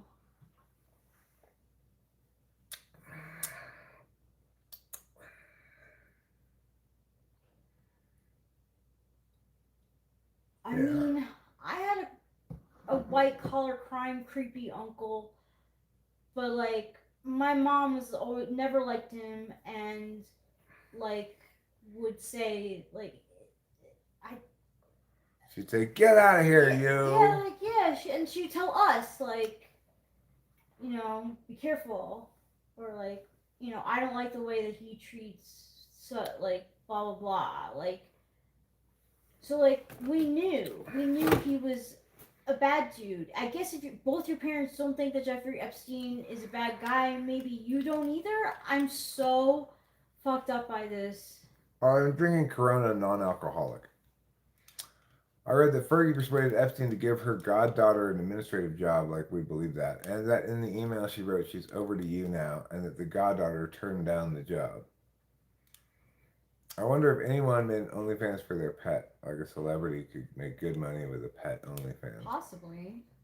I mean, it sounds like not a good slope to go down. No, only this is not a good slope to go down. It's a get rich quick scheme, and like, oh no, just like no. Like Megan's Jam. Like Megan's Jam. That one. Woo! Oh, did you hear anything about Cheer Denise's thoughts on Megan? Yeah, well, apparently she decided it would be a good idea to make money for her to sell some jam and candles, right? Yeah. But nobody really wanted her jam, and like people would get the candle, it wouldn't have any wick in it. It would just be like candle wax. And then She's such a grifter. She's like, oh, the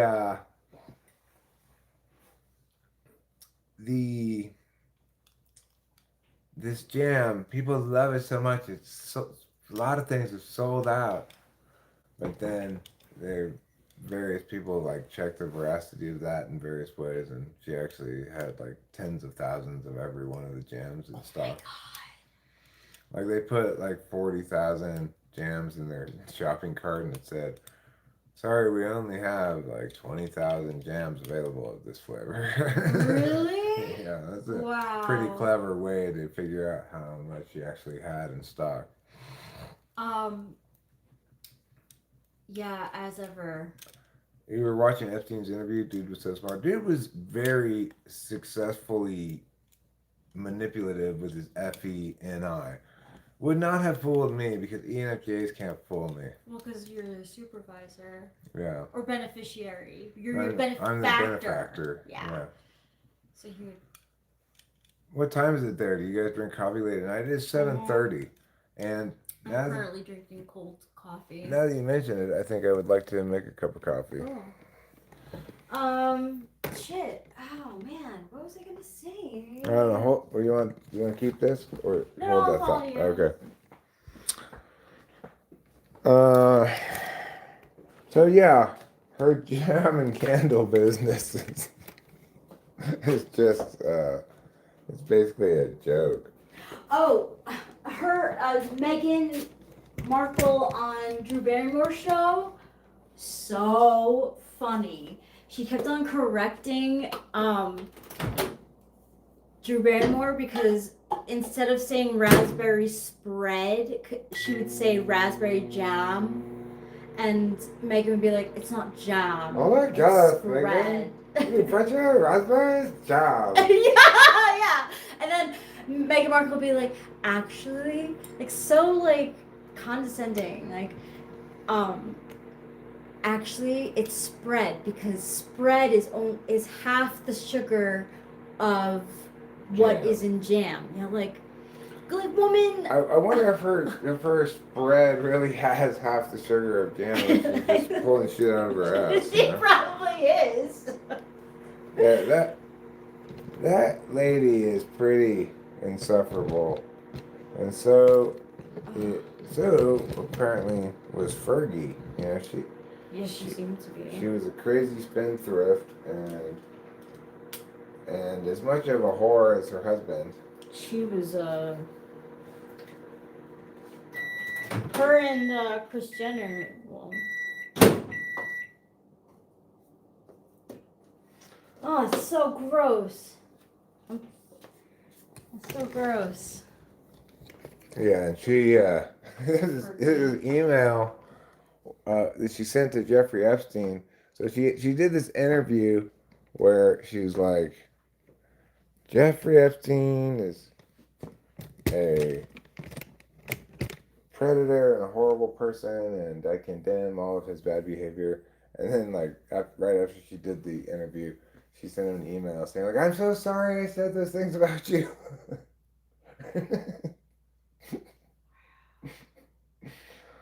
I was forced to say those things, but I never used the P word. You know, PDF oh my file. God.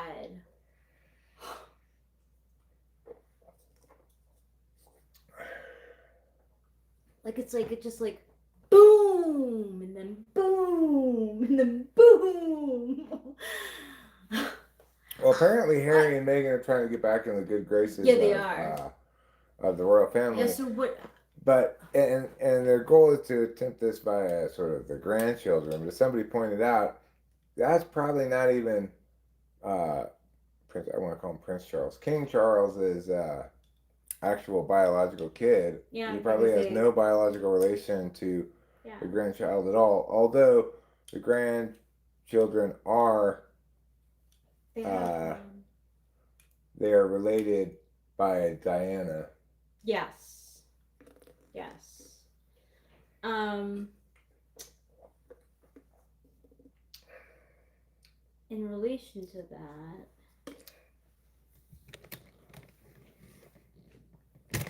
Oh yeah, no, they don't. They don't. So, I think it was what Cheer Denise said.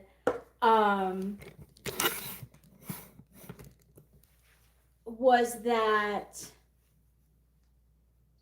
Harry is trying to get back in with the family, and that at this point Charles is pretty fed up, but that William is like very much hard no. Like, really? Yeah. So yeah, a lot of people think Harry is not the biological child. He doesn't even think he is. Of King Charles. Yeah. He doesn't think he is. He said that his mom had an affair with a bodyguard and that he thinks that that's his father. Why doesn't he just get a DNA test rather than speculating about it publicly? It's weird. He's not that bright. Yeah, he's not that bright. He's correct. They also, you know, they recently went to Jordan, Meghan and Harry, to do some kind of humanitarian stuff for these refugees. And basically, it was just a photo op for them to go pose with some, like, poor Palestinian refugees or what have you. I need to get my coffee. I don't know why I didn't bring it. She had very wrinkly pants that didn't fit her well. And I think she was wearing this weird, like, Dr. Livingston traveling through Africa kind of outfit. Yes! Very strange. Do Carson Wentz and Prince Harry look a lot alike? The I think he was the bodyguard, maybe the driver. I'm not sure. Yeah, but Ruby's talking about a football player named Carson Oh. Wentz. I'd be willing to wager the DNA test has been done at some point by someone. The Royals just would not reveal it if Harry were not a Royal. They might send him off somewhere like to America. Oh, that's an interesting observation, Winston's mom. Except I think we've got more good reason to think that it was an actual rejection of Meghan Markle than it was some sort of scheme to. She sounded really mean. Like, there was a point where Catherine, Princess Catherine, was like, hi, like, I know, like, she was like, there's certain ways to dress for the royal family. Let me help you. You can have my stylist. And she's like, no, there's a new sheriff in town. Yeah, yup. Oh, what a horrible day. I know. But I've also heard that it's weird how Meghan and Harry's kids don't appear to have any of Meghan's genes in them at all. No. So I don't know. What to say So about it's that. so true. That's so weird. And do you remember that dance that they did, the pregnancy dance with her? No. It went viral. She like posted on Instagram like a throwback of her like big and pregnant and like dancing in the it didn't look like the birthing room, but like maybe it was, and she's like getting low and low, and women were like, I wish I could have gotten that low with a stomach that big. Like, so do they think she was faking it? Uh-huh. Maybe she was never even pregnant. They got the kids someplace else. Who knows? Mm-hmm. I heard the word surrogate in one video I watched as a suggested possibility, but I have no idea, obviously, what the actual truth is about that. I do know that in general, these people are fucking bonkers. Yeah, all of them. The only ones I consistently hear good things about are William and Catherine. Me too, but it scares me because I don't want to have false hope that like. Well, at least they're sensible enough to be decent to the people around them and like, value. Yeah, like, say thank you and flush their own toilets. Yeah. She's and she doesn't have any royal background. So. Oh, she doesn't? No, she's not of royal blood. How did she get connected with William? Apparently they met because they went to the same school. So she runs in those rich circles, at least. Yeah. I'm sure he didn't go to some random public school. No, she was in a modeling show and he was like, who's that? I like her. Smoking is bad for your health and you look like a looser. A looser! Okay, well, thank you. I think you're the looserest loser. Thanks, darling. You're welcome. She really made a scene. She seems like a really fucked up person. Meghan Markle? Yeah. Yeah. That like crazy ass smile. Yeah.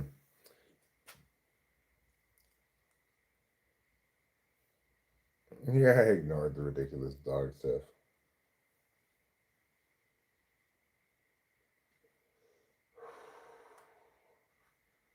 Congratulations, Rory.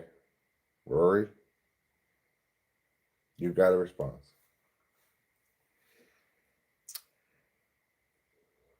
Hi there, the sound of despondency. Ouch. That's a sad name. Oh, I'm sorry about that. The sound of despondency. Is it like this?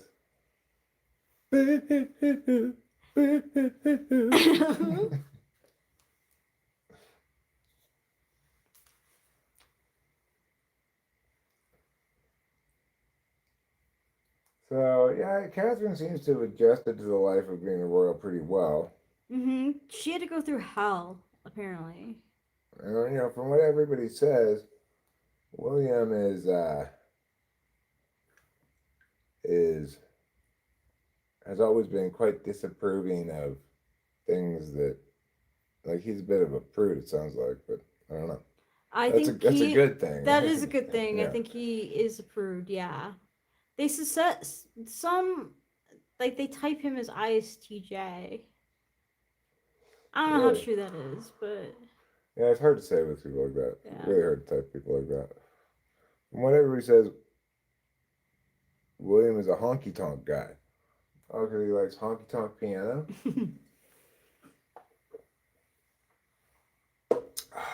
Gotta change the light bulb in that light over there. No. Do we have a light for it? A light bulb for it? We might have a light bulb someplace.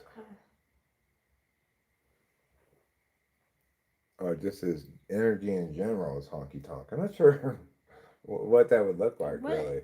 Yeah. Somebody's energy in general is honky tonk. Yeah. I picture them sauntering up to Old West Bar. Like English?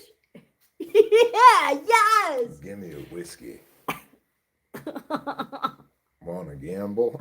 yeah. That's like more honky tonk like than Prince William.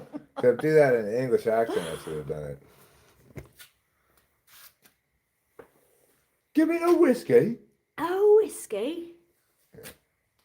My imitation of Prince William being honky tonk. Answer my question. I'm from Mariposa, California. Thank you for calling me a jackass. You're a lot of fun, Rory. He's not a jackass. Keep that pinky finger down, cowboy. Yeah, exactly. Yeah, keep that pinky Pinkerton down. Cowboy. So that was like 8 out of 10 honky tonk. Harry is more 6.5 out of 10 honky tonk. I see. Can I adjust it? Okay. This would be a little more 6.5. Whiskey. I feel like that was more honky tonk. More honky tonk. Wow. I guess I just have the honky tonk in my soul so much that I can't get down to 6.5. I think so. Can I give you a kiss on the cheek? Is Iran bombing America? Not as far as I know. I don't think they really have the technical capability to do that. And if they were going to bomb somebody, Israel's a lot closer.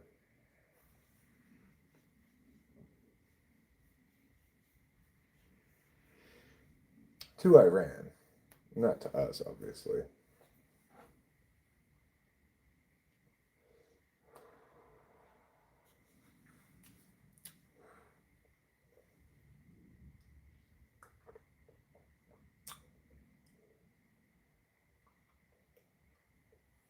Well, Reuben thought that actually I nailed it. He thought maybe for a second I was. Oh, wow, that you were Harry? Yeah. Wow, honky tonk Harry. Well, that was my bad. Ruben, I'm glad you're still here. Ned Fulmer from the Try Guys, his like dating profile got doxxed, and he decided to be like, great, now I don't have to pay $29.99 a month for my dating profile. So he puts up all these pictures of him from his dating profile, and he says he's an ENFJ. I think he's wrong. What do you think he is? I think he's an ESFJ. He's very unipolar. So here's my imitation of Meghan Markle. Oh, good. You look just like her.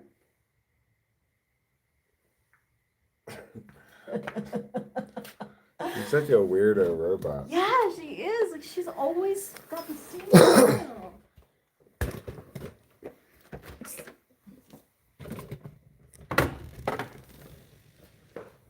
That would probably be a short that would do well. Just here's my imitation of Meghan Markle. Oh, computer, you just love to go to sleep, don't you? It's like, oh, nobody's watching. I'm going to go right to sleep. It's like my computer always just took Benadryl. That's full of NI. Oh. Well, what a pleasant live stream we've had today, huh? This is in the beautiful twilight of the day after Adderall, before it really, the crash kicks in at all. What type would you like your cowboy to be? Create a cowboy, Winston's mom.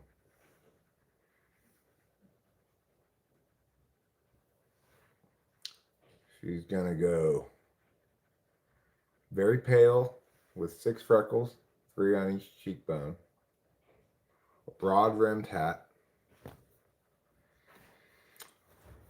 a serious chewing tobacco habit that requires him to constantly sit next to a spittoon, and 6 days of beard growth.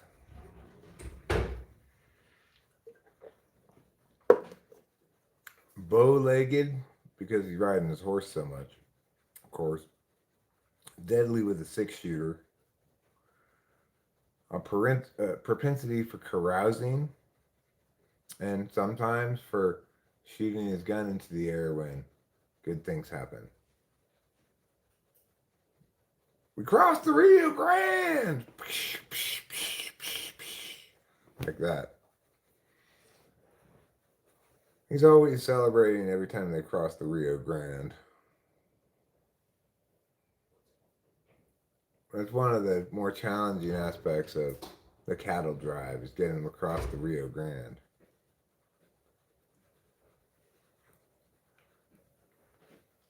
Now, I don't want to hear any grande at anybody, okay? That's Mexico talk.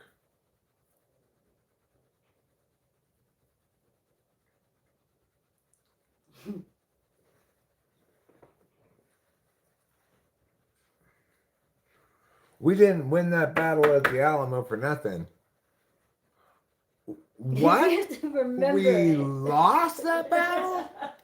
How do we even still have Texas? Can I imagine slipping on a dog turd? I can. I don't really want to, but...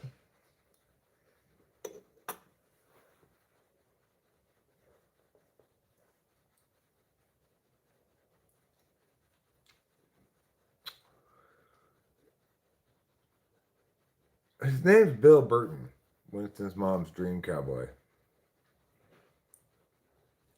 Bill Burton. It's a good cowboy name. Bill Burton. Bill Burton? Yeah. Yeah, that is. Only his mother called him William.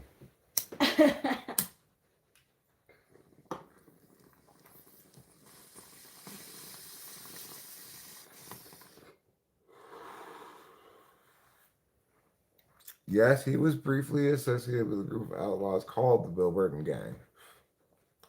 But he's put that life of crime behind him.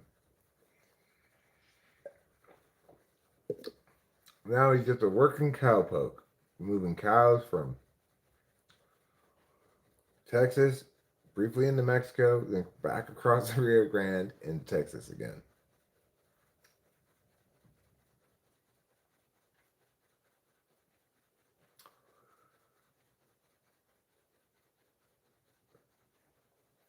Do you know that people will burn just elephant dung for their fires in Africa? It's such good fire fuel. I wouldn't want to sit up by a fire made out of burning poop myself, but There's a job for everyone. I'm right? not from Africa. That's true, you're not. I want to show people after I'm done with this how my blue lips turn to regular lips. I actually have never seen this process. You said it happens. I've seen you with the blue. I've seen you with the final version, I guess, but I was never sure if that was the same lipstick session. It's hard to say.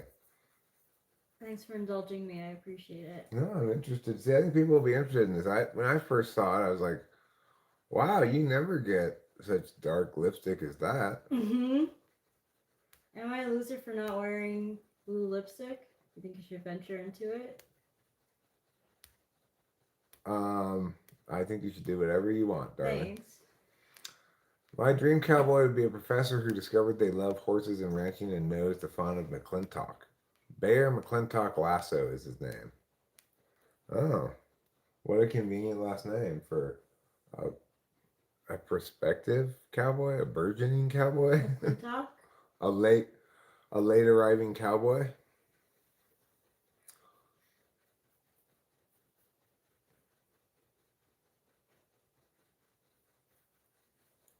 And what's this fellow's relationship with the Rio Grande like? Winston's mom. That's a really good question.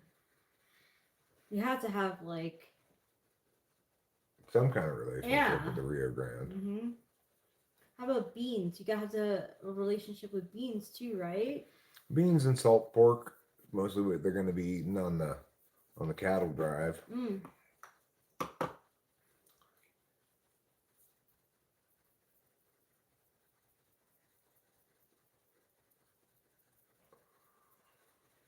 Oh, so you want your cowboy to be a cult leader? He's got a boarding house filled with veterinary students. Oh. He writes songs under the pen name Rio Grande. They are more poetical and often feature ideas for toppings. Cool. Horse barns are aromatherapy. Horses do smell good. Horse barns do smell good. I used to like the smell at the racetrack. BM Lasso. I don't think I need that product, Ruben R.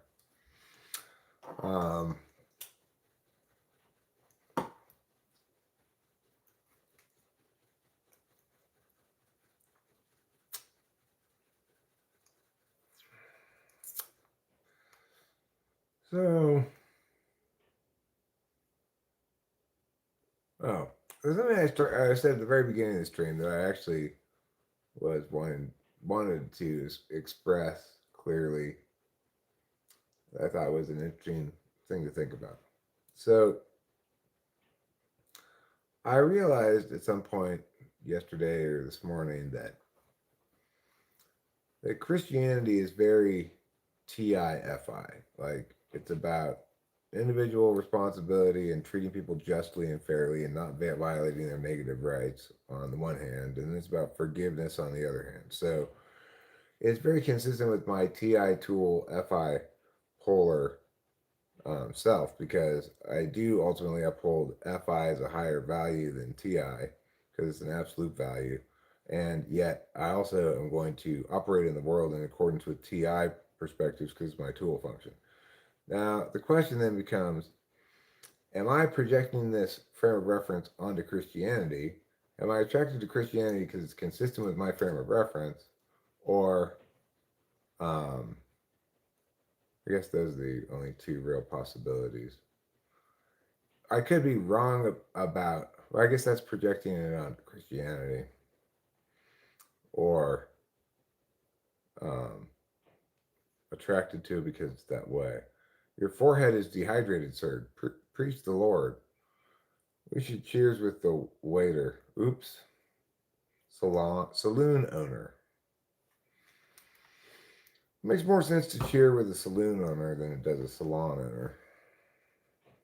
Clink, click, tip of the hat. Can Cheers. what are they? Prince Harry and Prince William? They're honky tonk men? I don't know if William was or not. I do remember Harry was. Okay. Oh yeah, Megan. Right. She's a honky tonk, right? Yes. No, Megan's not honky tonk. I think just Harry is. Oh, Megan's this. Oh my god. Want to buy some spread?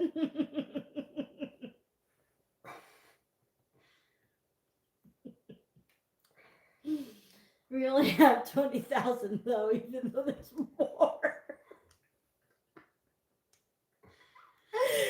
I feel bad for the people who bought from her.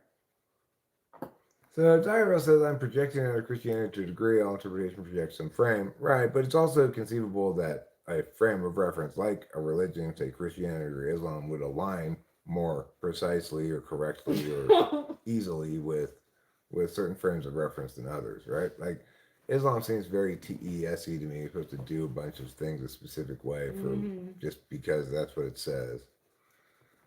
Maybe SI as well, but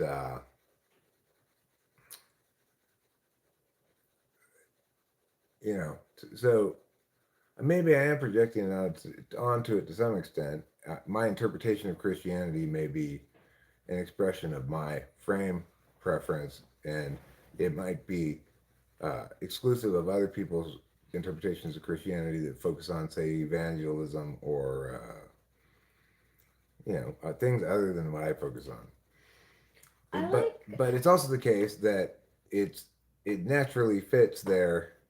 But my interpretation of it naturally fits better with it just because my interpretation of it is frame level and matters, and other people's interpretations are framed in ways that are case level at best, right? It's such a good song. What? Oh, you're in my blood like holy wine. You taste so bitter and so sweet. And I could drink a case of you, darling, and I would still be on my feet. I would still be on my feet. My experience with Christians is they have a Bible in one hand and a Playboy in the other. Well, I'm not a Bibleist, simple girl. So That's true, you're not. I also don't have a Playboy at all. That song's called "I Could Drink a Case of You," or maybe just "Case of You" by Joni Mitchell. It's off the album Blue. It's a fantastic song. It's a particularly brilliant song. Just before our love got lost, you said, I am as constant as a northern star. And I said, constantly in the darkness, where's that at? If you want me, I'll be in the bar. On the back of a cartoon poster with a blue TV screen shining.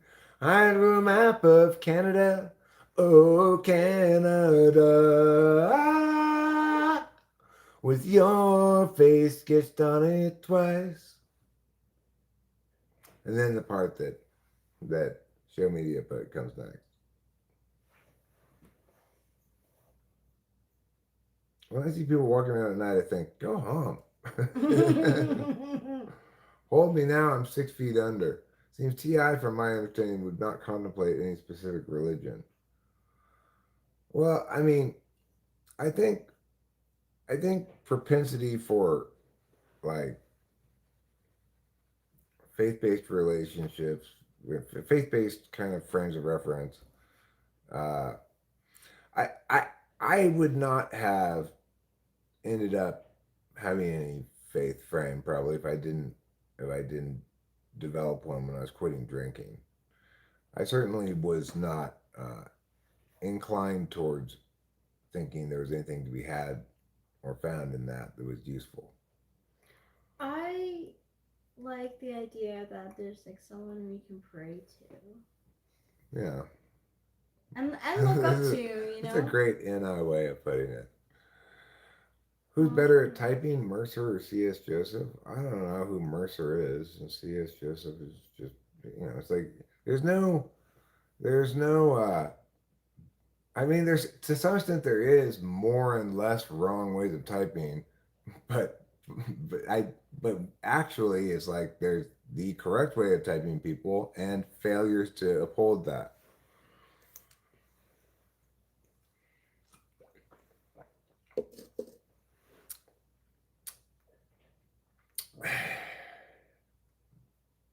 I like Both Sides Now better by Johnny.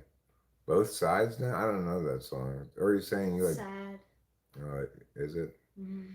I think, in the least, I'd rather believe in my own imagination than other humans.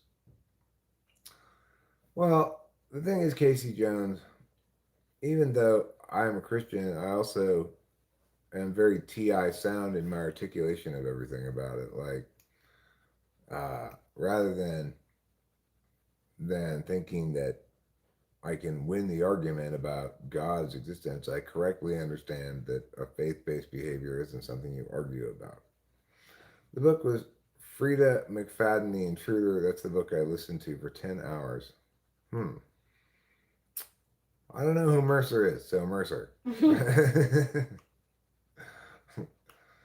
I think, in the least, I'd rather believe in my own imagination than other humans.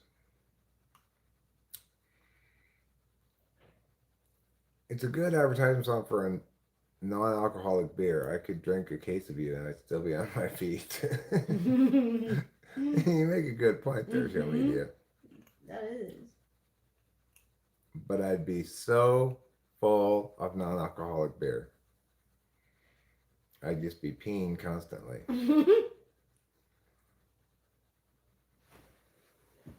Makes me want to have another one. You want a beer? Yeah.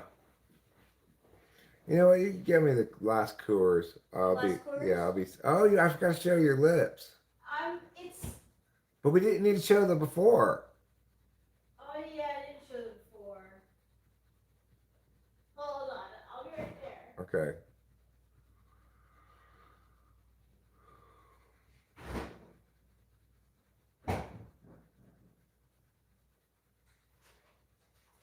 It's gonna be very light. It's like I purposely picked a stain that looks natural looking, not like I just had a popsicle kind of. I don't know. Okay, well, let's take a look at Rachel's lips. This is before. Maybe they've already started to change a little bit. I don't know. Maybe I've been talking and stuff, so it's changing. Yeah, so it's blue. It's this Wonder Skin lip stain, and it's like blue. You paint your lips blue, and then wait for. It says for a minute, but the longer you leave it, the darker it gets.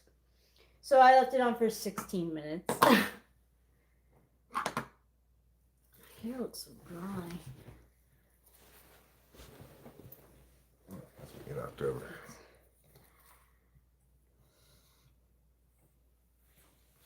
I got this one jungle guy. His last name is Media. Casey's cabin in the wilderness is not built for a hurricane. Her roof shakes, the lights flicker, and the tree outside her front door sways ominously in the wind. The Intruder, Frida McFadden. Well, you know, most people's houses are not built for hurricanes. It's kind of hard to prepare for extremely big weather events because they're naturally very much outside normal requirements, right? In on Long Island, after Hurricane Sandy, people who lived by the beach had to lift their houses off the ground. Ba-da-ba-ba, Putty Cat. That's a great physics joke there. A neutron walks into a bar and asks the bartender the price of a drink. I like that. For you, no charge.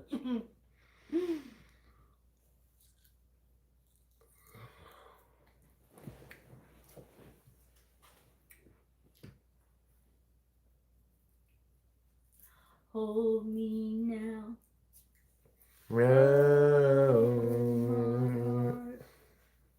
Uh-oh. It's okay. She's gonna tell me, you need to renew this if you want it to work. I don't want it to work. Just go away.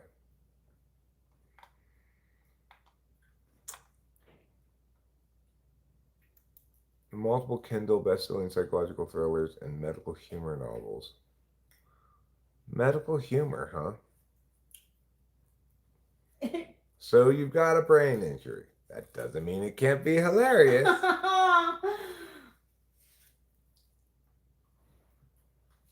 Sometimes when you run out of music, you have to go back to some of the old songs you used to listen to. Well,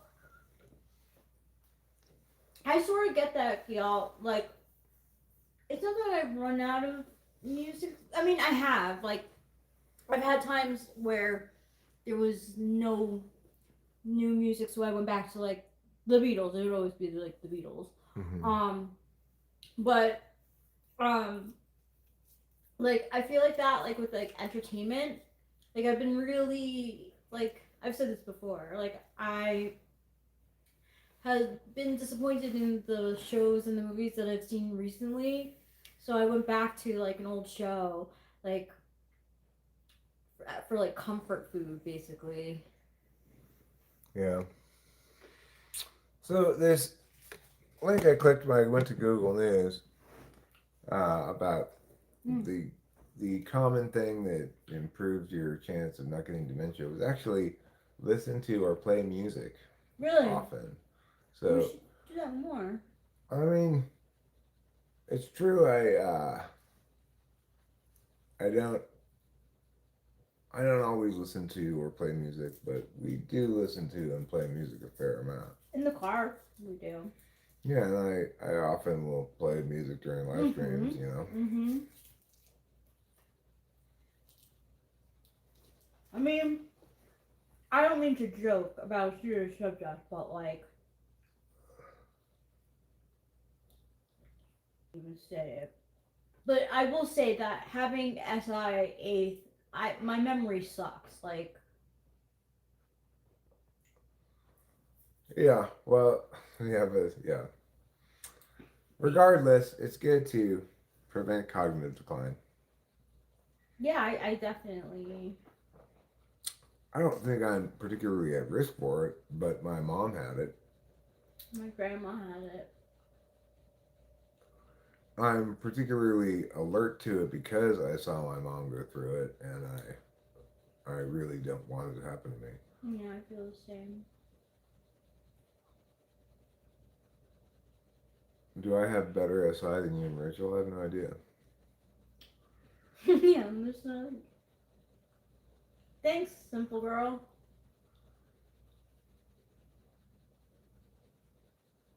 You go through phases where all music feels the same. I don't have that exactly, but I do have probably a thing where I need to find more new music to add to the playlist and stuff, but I haven't done so in a while. And I start getting kind of burned out on listening to the same stuff, even though it's a big playlist and you can start in different spots and you know. I mean, it's got, I don't even know how many songs on it, but a lot of songs. Probably more than 200 songs on it.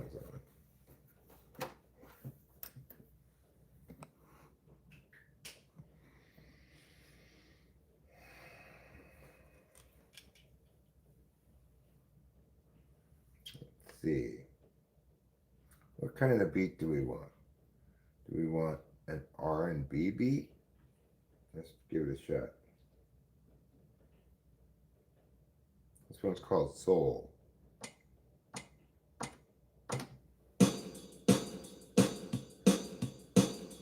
What a weird beat.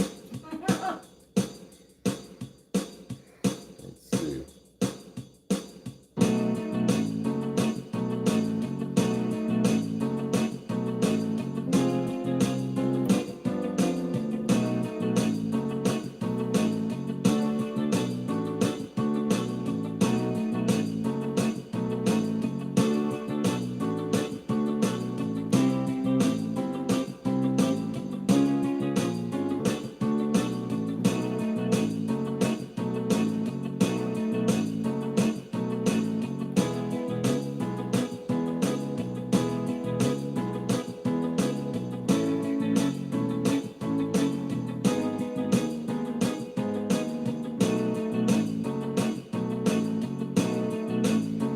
Preventing dementia is what I do. I prevent dementia every time I'm with you. But don't forget though, what you need to remember.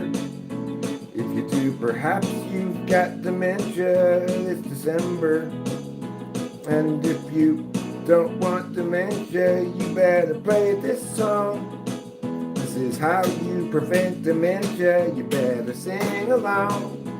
And if you're like, I'm not gonna get dementia, well, I tell you, you probably will. And let's just sing with this song. Oh, shit. Will you remember?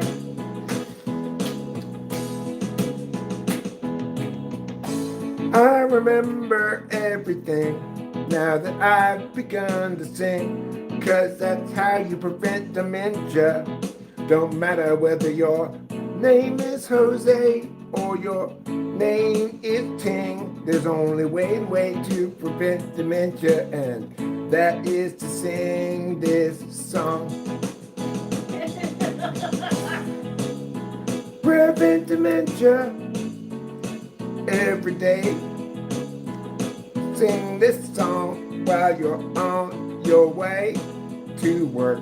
And then dementia will never come and make you a big jerk, because this song prevents dementia.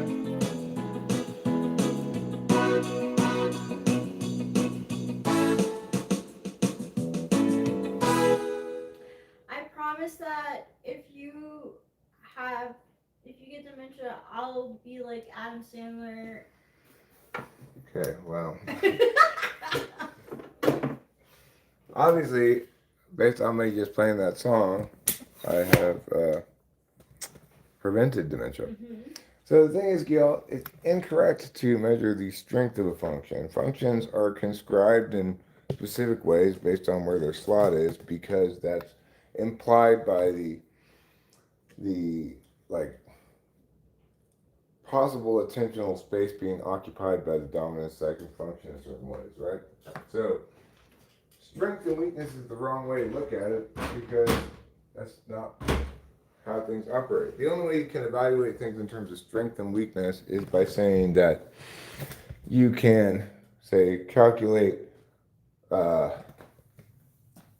efficacy of a function without considering how it's conscribed, which assumes some kind of universal impact that doesn't exist and can't be calculated.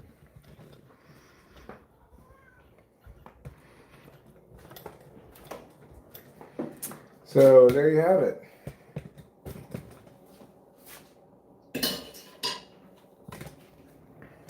Like, my fifth slot function is ignoring NI. It's quite weak in instances, therefore, where you need some kind of real-time intuitive knowing about something entirely outside of one's. But it's quite strong when it comes to creating stuff. You know, in other words, when I'm utilizing it in conjunction with expert intuition to determine, like, what's a good idea from a bad, or what's a passable idea from an impassable one. My NI is, impressively correct about things. Not always, but it's very honed. But it's not an action function.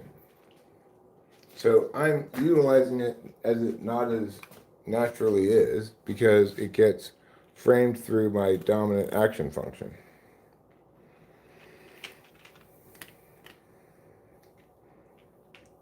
Trouble, trouble, trouble. He needs to have somebody watch him eat. And I'm that somebody. And you know what, Trouble? I am playing often wrong, but what I'm saying is, my NI, when I'm making stuff, is much more effective, and also when I'm listening to stuff, but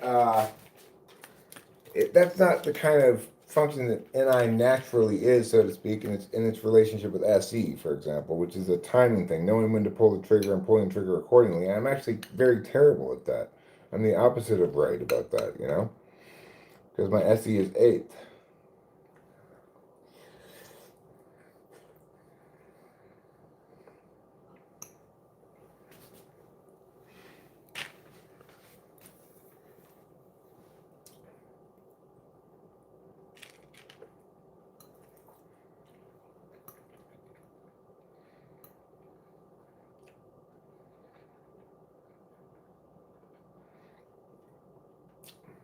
There was a great instance the other night.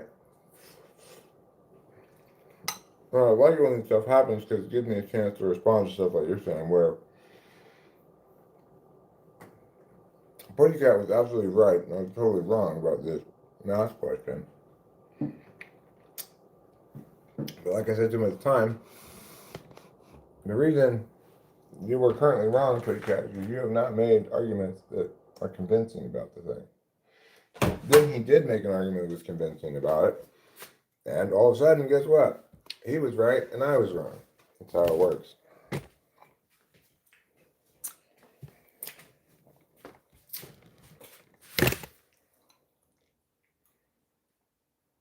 It's fair, just, and true in that regard. Nobody gets to be right because of who they are. They get only be right because of what they say.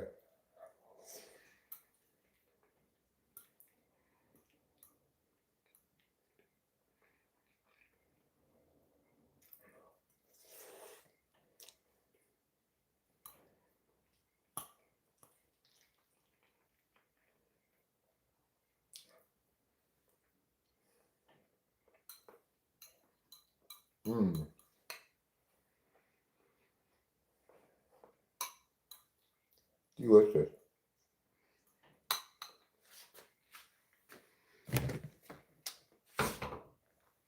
For some reason, right after I made this, I wasn't actually very hungry. You know, I felt hungry when I went to make it, but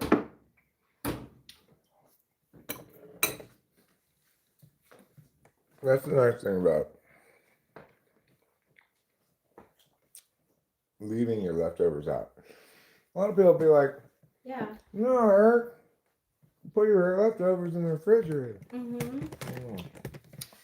Good thing about leaving them out is that they don't get cold and stuck together and everything. It's true. These get kind of room temperature.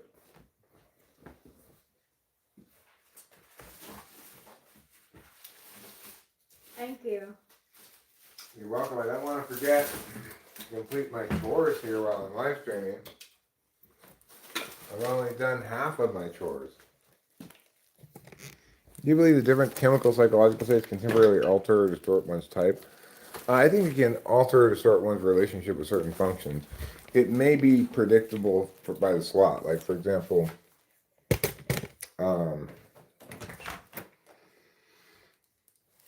mushrooms seem to give Rachel a hard time with her 6 slot function, and they give me a hard time with my 6 slot function. Don't ask me to figure out how to do anything when I'm on mushrooms. Forget about it. Like, there's this problem I was having in this track I was working. I started working on it like right, before I took mushrooms. Took the mushrooms, I kept working on it. And then the mushroom kicked in. I had this problem that I fixed countless times before. I know how to fix, but it requires a little bit of remembering and or figuring out again how to. There's how to make sure that you've actually solved the problem. And it requires actually exporting that one track as a separate file and bringing it back in to solve this glitch. But I could not for the fucking life of me figure it out when I was on mushrooms. Why did I come in here? To get trash? This doesn't even have enough trash to take. There's barely hardly any trash. If you just kind of pokes up, but if you push it down, you see it's not that much trash. Alright, well, let me get the grossest trash of all. The cat litter trash. I forgot it was this big box I have to throw away. Look at this box. So big.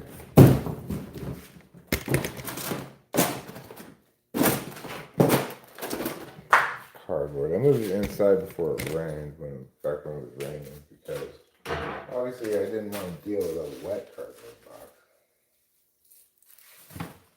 Bad enough dealing with a dry cardboard box.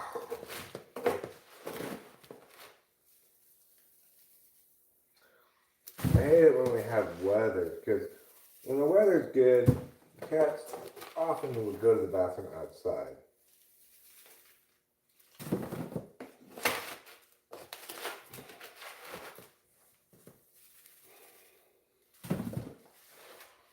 I could just get rid of the box, but I find that I like the idea of just not having so much cat shit in the yard. Some, but not all, their cat shit goes in the yard. Well, outside in general.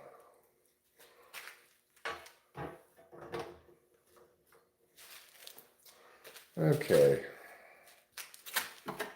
Come on, horrible cat shit trash.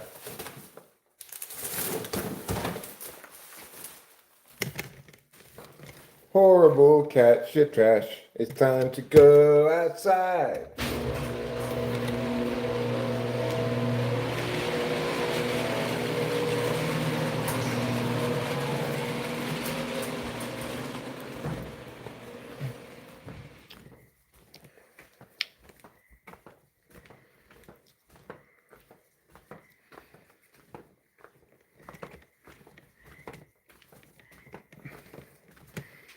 We actually have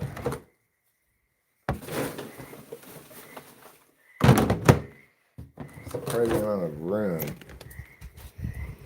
I think we have one completely empty trash can, plus this trash can which still has room in it. So I'm going to put obviously the black contractor bag in the empty one.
Okay.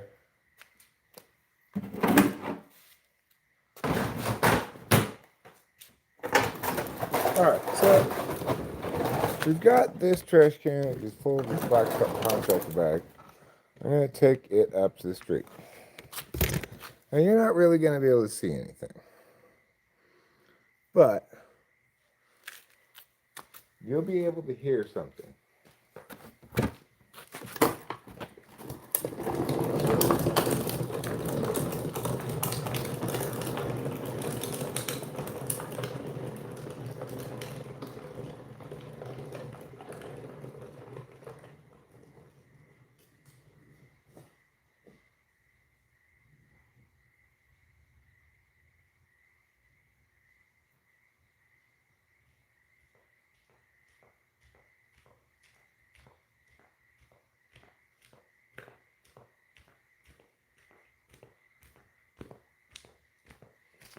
Okay, so if I wanted to be a super go-getter, I would maybe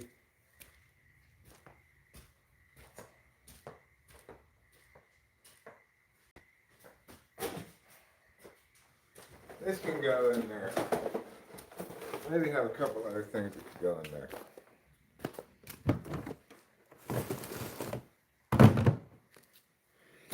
All right, let's go check for a couple other things to go in there.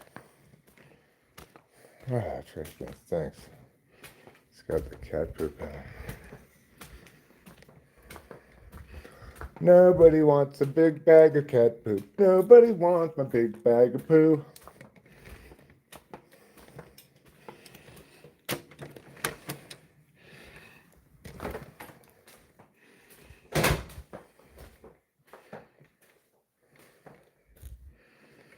Okay. Let's see.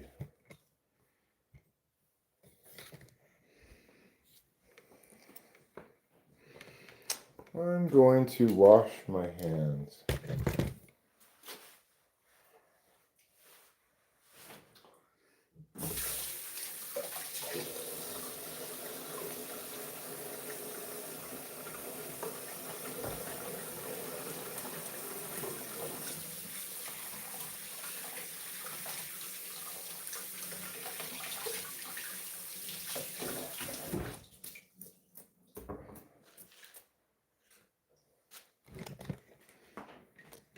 So,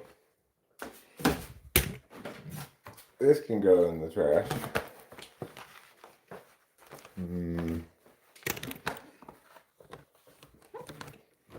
Look at the trash in the back bathroom. Dexedrine and applesauce.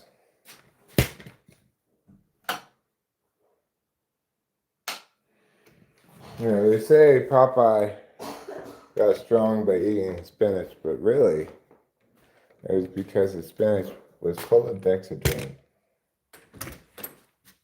True story. Little known facts shared by Eric today.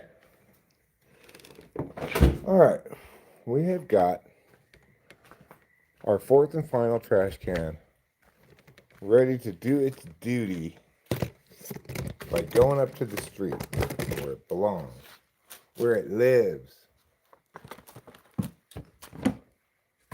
It doesn't really live there though. Most of the time it's not up at the street. Although sometimes I leave them up there for a while. Alright, here we go. Last trash can.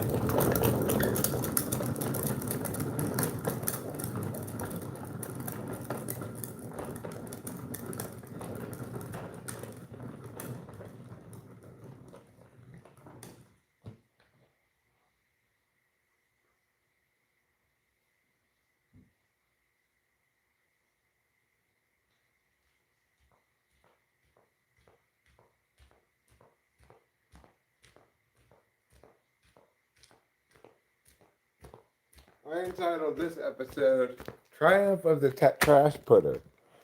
Who's the trash putter? Me. Why did I triumph? Because I put all the trash up at the street. Oh, I could have put... Well, this isn't trash. This has stuff in it. I don't even remember what that is. It must be for the little Lawrence car. Cameron ordered some stuff for that when he was accruing automotive expenses on the other car, part of the work he did for us. Which was, of course, much appreciated and compensated at a very, friends and family discount rate. Very much appreciated.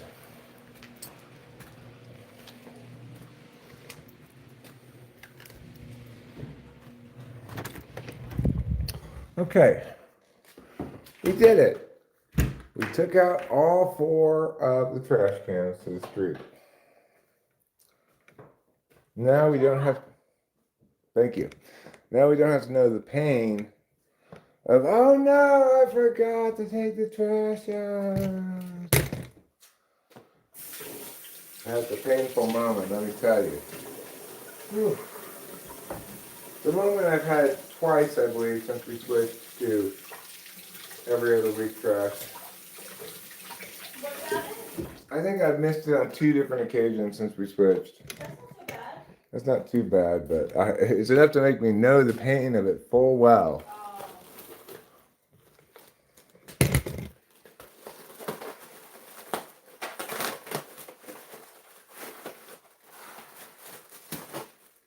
New roll of paper towels. Nothing quite as fresh and shiny as a new roll of paper towels.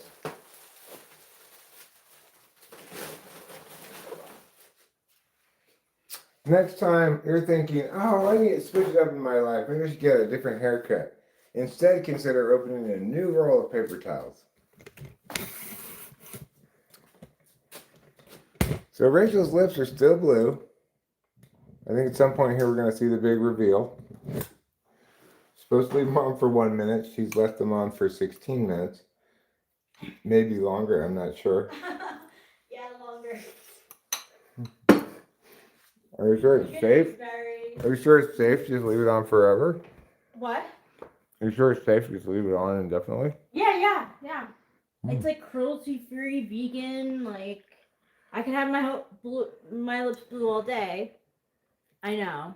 This is the result, but I'm very happy with the result. You don't understand. It looks great. Now I just wish you had let me show you taking it off. You know. But if you saw the blue before, this is what it looks like after. Yeah, and then I sprayed my lips with this stuff, so like this, and then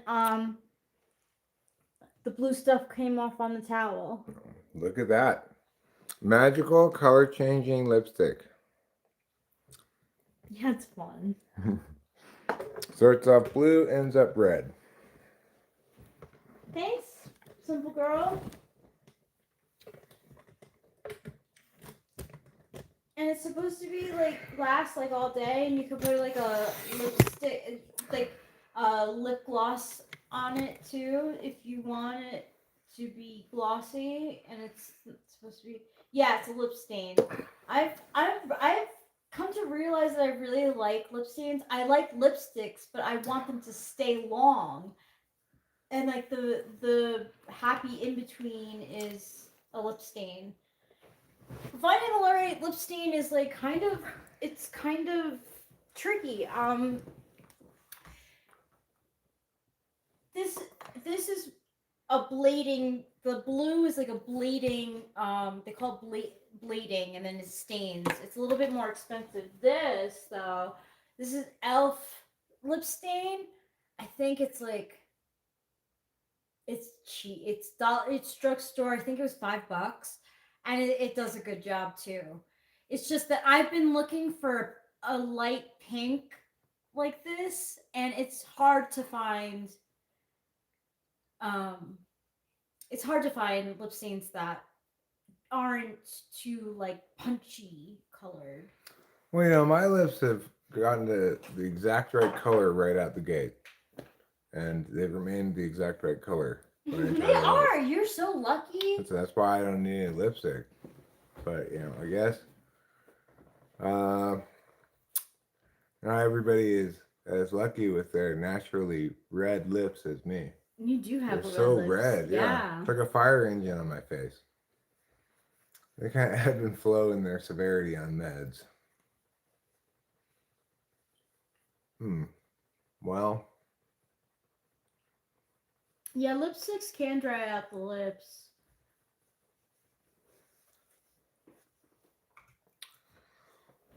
So we are coming up to the end of this live stream.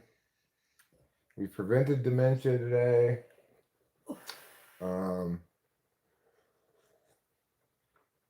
We prevented. Well, you did. What can I do to prevent? Well, you sang along a little bit. Yeah, it also says listen to or play music. I was listening. Yeah. You would like a slight tint.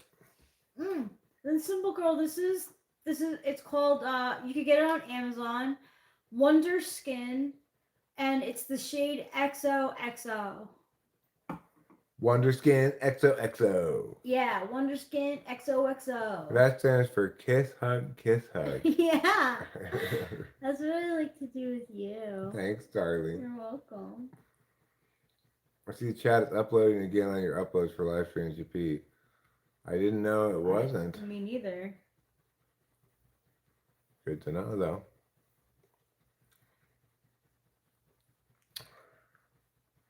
May I ask once again, yet again, about why you still have Earth Stream? You can ask again, but I don't think I'm going to answer again. I've answered so many times. Thanks, simple girl. I appreciate that. And like, if you know, if you're looking for a more cost-effective drugstore brand, the Elf lip stains are really good, and they do last. I don't think as long as this, but they do last a good amount of time. I've been very impressed with the alcohol scenes. You know, the meds may make you feel a little bit like that, but it probably what makes you feel like that is the contrast between now and when you used to be on amphetamines. I'm gonna get stoned and like I want to get high. Why don't you eat some butter? Yeah, I think we're gonna eat some butter. Maybe we could watch something. Sure, what do you want to watch? You want to watch some Royals kind of stuff? Or That's fine. That's fine. I'm It always seems- into that. what I'm currently consuming on YouTube seems to be stuff that kind of both of us enjoy. Yeah. So we could watch some of that stuff. Yeah, I follow Chio Denise's channel. Yeah, I like her content. She does a good job of oh no you didn't at the right amount of oh no you didn't. She's pretty serious. Yeah. She jokes, at the other person's expense, but she's a no nonsense kind of. She's a no nonsense kind of vibe. Yeah. She definitely has a no nonsense kind of vibe. She seems like a total soccer mom. She might be. I know she has kids. I mean, she seems like the kind of like I've met that parent at school before, Oh. Or the teacher. I've met that parent before. How is that parent? They're fine, but it's like they're very businesslike about everything, and they've always got another errand to run or something. And it actually did surprise me that she had kids because I thought she was so like, I don't take no shit that like she would just be independent. She's one of those ladies that, and I'm sorry, but Totally, she literally does that. And I'm sorry, but yeah. All right, I'm gonna pull this bong rip and let Rachel go eat her butter. oh yeah, I'll get a good drink so I can. Sometimes I like get like a little gaggy because like It's kind of gross. yeah. Yeah. But it works though. I find that I'm glad it works. yeah. I'm glad it works.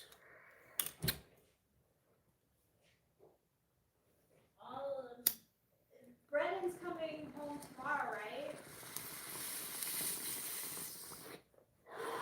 Who knows? He's an INTP. Oh shit. He was coming back on Saturday. Then it was Sunday or Monday. Do you mind if we buy a cart from him again? No, we I'll already hit talked him about up. this. You just gotta wait for him to get back, though. Yeah, I'll say that I'm gonna I just want to let him know that I'm interested in a cart. All right, cool. Any CWFE visitors soon? Nope. No. Nothing planned. Nothing on the horizon. My mom expressed that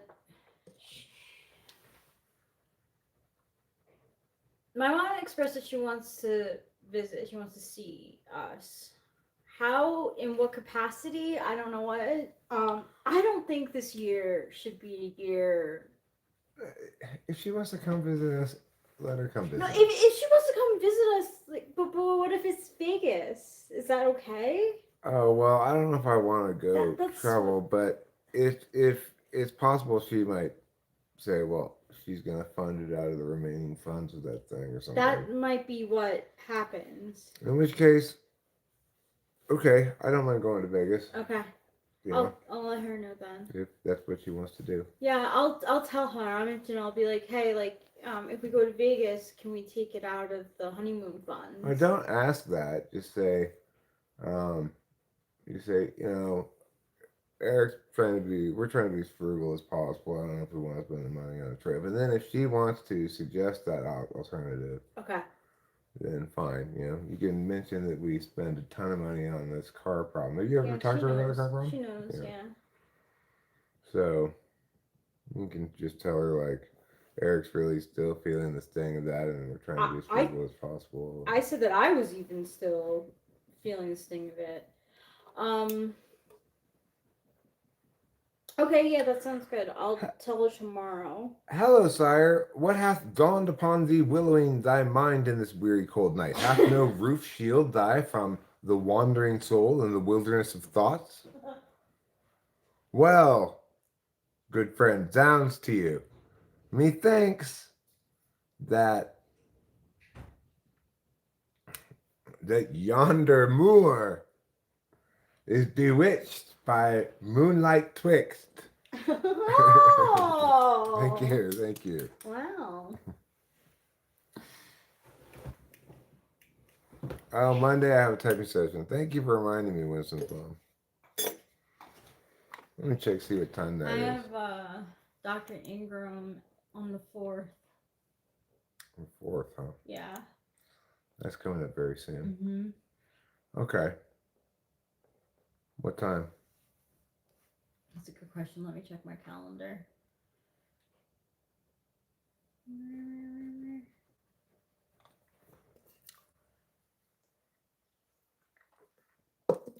2:20.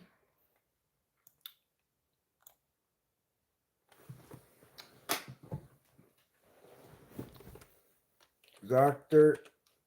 Ingram Rachel. Okay. Thank you. Mm-hmm.